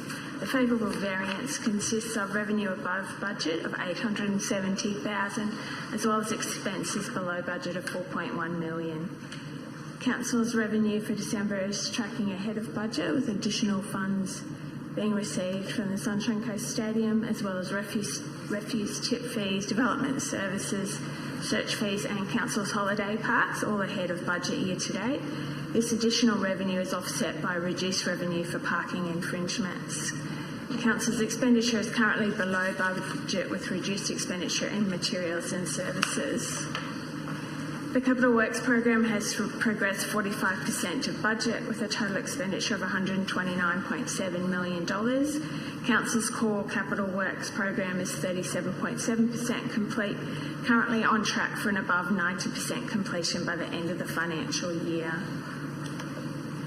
Council's cash at the end of December is $160 million, with $25 million currently invested in short-term deposits at an average interest rate of 0.71%. The recommendation today is that Council receive and note the report titled December 2020 Financial Performance Report. Thank you. Someone happy to move? Councillor Hungerford, thank you. Seconder, Councillor Winston, thank you. If you'd like to open, Councillor Hungerford. Through you, Mr Mayor. On top of the highlights that have been put here, I'd just like to point out the following. Our wafer thin operating result that we had at the start of this budget, 4.3 million we were focusing on. It is currently 2.4 million, with a projected forecast of just over 3 million at the end of the budget year. I'd like to point out that last year we had a technical deficit of 1.5 million because of the effects of COVID and staff not taking leave. Hopefully we can stay in the black this year. On fees and charges, fees relating to Council's caravan parks are currently $859,000 above budget, a positive for people being able to holiday after the COVID thing, and I hope that rolls out through the rest of the year. Development services fees and tip fees are also above budget by $604,000 and $840,000 respectively, while fees relating to parking infringements are below budget by $1.1 million. Interest received from investments, and we all know with the interest rate environment we have at the moment, the reduced Reserve Bank of Australia cash rate has an impact on Council's investment revenue. Now, the interest received from investments is down $493,000 or 27.3%, so that's a significant reduction for us. Other revenue, the positive variance in other revenue is due to $201,000 received in sponsorship and container deposit scheme above budget of $106,000. I'd like to point out we do a 50-50 arrangement with the recycler there, so that's only us getting half of that, gives us $106,000 a year, which is a lot of bottles and cans out there. Now, internal quarry sales are currently down $595,000. To explain that, as of the 31st of December 2020, $217.2 million of the $221 million budget year to date has been expended, which resulted in an underspend of $4.1 million, or 1.9%. This is made up of materials and services. The underspend in materials and services is due to the timing of contract works for the waste delivery service contract, as well as the sealed road maintenance. The reduction in sales for quarries is a result of the reduced impact material on site. That will sort itself out later on. Now, as of the 31st of December 2020, $129.7 million of Council's $287 million capital works program is financially expended, and that's important for our contractors and suppliers and to keep the economy going on the coast here. The core capital program has progressed 37.7% of budget, an actual spend of $79 million. We're in a very healthy place at the moment. We still have headwinds in front of us, and in formulating next year's budget, we're in a very good position, a very sound position at this point in the budget process. I commend this to you, councillors. Thanks very much, Councillor. Councillor Landsberg. Oh, thank you. Through you, Mr Mayor. Just a couple of questions, please, Sharon. In the operating result, just touching on other revenue, container deposit scheme above budget. What's that relate to? That's in the recycle with us getting the 10 cent from the container deposits. Oh, okay. Yes. Okay. Yeah. And the other one I'd just like to ask you is, you list here in the capital works or capital expenditure about environmental assets and the design of the $1.3 million trails hub at Sugarbag Road. Yes. Was that from Works for Queensland grant, that money we received for that?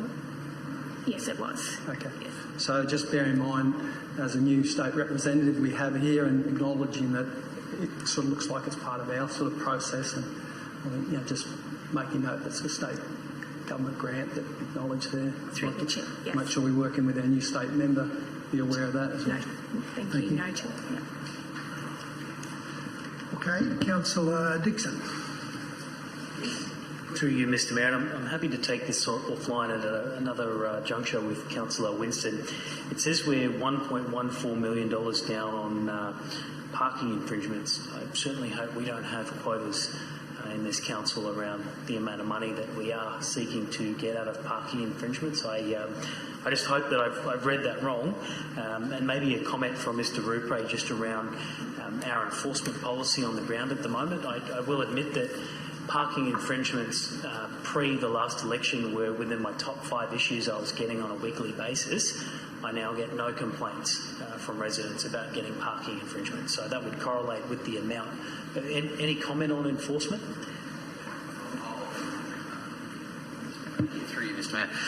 Certainly, councillors, the reported revenue figure is correct, but that's offset by a reduction in employee and other costs, partially offset, I should say. There still is a net loss, which was reported through and we dealt with as part of the COVID relief package when we eased off on the patrols from March through to the end of 2020. The intent from an enforcement and regulatory perspective is to pick back up and to move back to the normal state of patrols, etc., particularly as we get into holiday periods and back to a more normal way of operating back out in the regulated parking areas. However, I can confirm that we do not have and have no intent to ever implement any quotas in the regulatory space. So,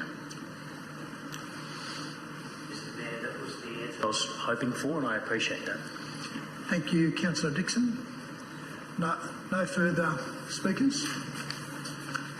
Okay, I'll go back to Councillor Hungerford to close. Through you, Mr Mayor, no need to go through it again. We're in a very healthy position. Our budget's on track, but we have got significant headwinds going into next year, restoring our cash balances and balancing out our capital works program. But I hope the COVID situation with the vaccine does start to roll that out and we can get back to normality, especially in the holiday makers and our businesses here being able to function. That's our hope for next year. Thank you, Councillor. We'll put the motion to the vote. All those in favour? That's carried unanimously. Thank you, Sharon and Isaac. Thank you. Councillors, there's no notices of motion. We have 4 petitions. The first is from Councillor Landsberg to reinstall the shade cloth to protect nesting turtles. Thank you. Through you, Mr Mayor. I have 2 petitions here to be lodged on behalf of the residents and also of the Wildlife Rescue Sunshine Coast. And I'll read the pro forma, which is copied on both of the petitions. As residents of the Sunshine Coast, we are deeply disappointed and take exception to the removal on Friday the 17th of December 2020 of the shade cloth that was part of the replacement fencing and planting at the end of William Street, Shelley Beach, completed by Sunshine Coast Council in late November. These works were undertaken, as described in the notice at the time, to reduce light spill to turtle nesting areas. It is well known that artificial lighting deters nesting turtles. Light movement contributes to turnarounds without nesting and laying and disorientates hatchlings. Shelley Beach is one of the most important nesting beaches for the critically endangered loggerhead turtle, with around 30% of nests on the Sunshine Coast laid here last year. And 2 petitions, a signed one by the residents with 14 people. Sorry, we'll just do them individually. Okay. So first one is 10.1. That's the one from the Wildlife Rescue Sunshine Coast. Okay, yes, Mr Mayor, and that's the first petition from Wildlife Rescue. Can we just have a seconder for that, please? Councillor Dixon. All those in favour of receipt? That's carried unanimously. Carry on. Of the 1,136 people that signed this online petition through change.org, 264 were residents of the Sunshine Coast and 86 were residents of Division 2. CEO. And the second petition is the sign from the residents' petition pertaining of 14 signatures. And so I said the second one is 10.2.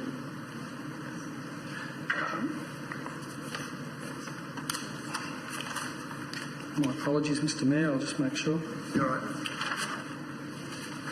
Is that correct, Nellie? Yep, sorry, thank you. I just had both the petitions on my desk. Well, we just need to formally receive the second one then. So again, I'll take you as moving it.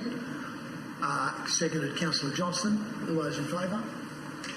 It's carried unanimously. Great. Okay, done. And we've got two also from Councillor Natoli. 10.3 around the restriction for unrestrained exercising of dogs. Sorry, restrict unrestrained exercising of dogs on beaches at the Malula River.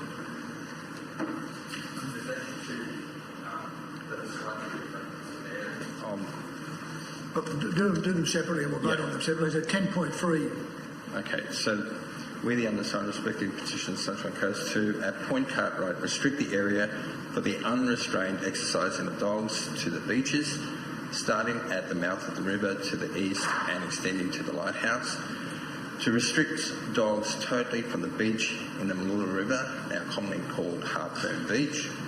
That dogs be restrained along the river path as far as the eastern beacon at the river mouth. That a notice be posted at the Volsa end of the path indicating that at least to the end of Half Moon Beach is designated as a quiet area prior to 8 a.m. This area has become increasingly popular with families who should be able to feel safe with dogs at Half Moon Beach. See close photos. That the residents who live above the path should be allowed freedom from barking and fighting dogs prior to 8 a.m. The program for education of dog owners has not been effective in reducing the distress caused by unrestrained dogs. Okay, can we have a seconder for that, please? Councillor Winston, thank you. All those in favour of receipt? That's carried unanimously. Okay, and 10.4 is a cease barking of dog at Bellomo Street, Minyama. Well, there is another petition that was only signed by 5. It's similar to the first one, but the preamble is not the same. All right, well, sorry, so that's in addition to 10.4. Yeah. So it's okay, so we'll give us that as well. We'll make it 10.3B. Yeah. Restrict the area for unrestrained exercising of dogs to the beaches to the east of the Malula River mouth and extending to the lighthouse. Restrict dogs totally from the beach, commonly known as Half Moon Beach. That a notice be posted at the Volsa stand, start at the path requesting quiet prior to 8 a.m. Okay, again, moved by Councillor. I understood that you required 10 signatures. Is that right? There's only, what was the number you said? The first one had 10 and the second one had 5. I don't... All right. We can't vote on that if there's not 10 signatures. Correct. Would you like to take it back to them, see if they can get another 5? Yeah, I can do that. I've got another copy. Thank you, Councillor Law, for picking that up.